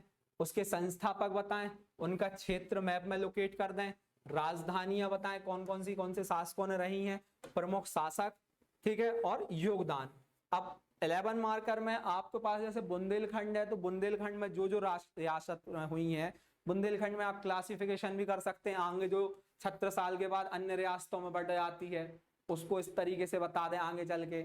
और यदि होलकर में है तो आप अहिल्याबाई होलकर का योगदान बताएं, दौलत राव सिंधिया, ये गलत आ गया है, ठीक है, इसको नहीं बताना है आपको, ठीक है। अहिल्याबाई होलकर, तुकोजी राव का, ठीक है, मल्हार राव होलकर का। तो इन 3-4 लोगों ने जिनका होलकर वंश के इतिहास में, स्थापत्य में, कला में योगदान रहा है, आप उनको जरूर लिखें तो आपका एक उत्तर बेहतर। और लास्ट में कंक्लूजन में वही इनका विलय कैसे भारत में किया गया है और किस तरह से ये समाप्त होती हैं। तो मुझे लगता है कि आप लोगों को ये वीडियो काम की रहेगी। हमारी कोशिश रहेगी, हमारी टीम आपको पूरे 6 पेपरों की, धीरे धीरे इसमें थोड़ा सा टाइम लग सकता है, परंतु 6 पेपरों की आपको पूरी वीडियो प्रोवाइड कराया जाए। किस तरह से आपको मॉडल आंसर लिखना चाहिए, किस तरीके से आपको अच्छे नंबर मिलेंगे। यदि आप जो स्टूडेंट मेंस दे के आ रहे हैं वो भी आप इस वीडियो को देख के एनालिसिस करें कि आपने आंसरों की फॉर्मेटिंग किस तरीके से की है, ठीक है। यदि इसमें आपको कुछ लग रहा है कि कुछ है तो आप कमेंट के माध्यम से हमको बताएं, हम उसमें और सुधार कर सकते हैं। और यदि आप इसी फॉर्मेटिंग में करके आए हैं तो आप मान के चलिए कि आपको अच्छे मार्क्स मिलेंगे। आपको क्वेश्चन में पूरे नंबर 50%, आप जैसे 5 मार्कर में आप 2.5 से 3 नंबर लेके चलिए, इस वाले में 6 से 7 की गुंजाइश बन सकती है यदि आप इसी तरीके से अपने उत्तरों को लिख के आए हैं। तो बाकी अगले वीडियो में चलते हैं, हम आपको थोड़े और बताएंगे कि टेस्ट सीरीज से हमारे कौन कौन से क्वेश्चन फंसे हैं। क्योंकि मैक्सिमम पेपर सिंपल आया है तो टेस्ट सीरीज से लगभग डायरेक्ट इनडायरेक्ट सब क्वेश्चन फंसे हैं, तो उस पर ज्यादा इस पर चर्चा नहीं की है क्योंकि पेपर का लेवल सिंपल था। पर हम लोग का जो मेन उद्देश्य जो टेस्ट सीरीज में रहता है वो स्टूडेंटों की आंसर राइटिंग में इंप्रूवमेंट करना रहता है। आप लोग को हम लोग वीडियो के माध्यम से हो सकता है मेंस के बाद स्टूडेंट का पर्सनल फीडबैक भी बताएंगे कि किस तरीके से वो स्टूडेंटों ने जब टेस्ट सीरीज ज्वाइन की थी उनके आंसर से लास्ट दिन तक उनके क्या इंप्रूवमेंट हुआ। क्योंकि मैं, राम सर और हम लोग पूरी टीम प्रत्येक टेस्ट के बाद यहाँ पे बैठते थे, बच्चों से एक एक घंटे तक हम लोग ने एक एक कॉपी पे डिस्कशन किया है कि आप किस वाले क्वेश्चन में आप में फैक्ट की गुंजाइश है, कहाँ पे आप डायग्राम का उपयोग कर सकते हैं, किस क्वेश्चन में कैसी फॉर्मेटिंग होनी चाहिए, बच्चे मूल्यांकन टिप्पणी में कंफ्यूजन होते हैं। तो हम लोग की टीम का मेन उद्देश्य यही रहता है कि आपकी आंसर राइटिंग का किस तरीके से इंप्रूवमेंट हो सकता है। तो राम एकेडमी जबलपुर इस प्रयास में निरंतर लगातार शामिल है। हमारे यहाँ अन्य कोर्सों की भी तैयारी की जाती है, टेस्ट सीरीज चलती है MPPSC व्यापम की, आप इनको एक बार विजिट करने का अवश्य प्रयास करें। Thank you.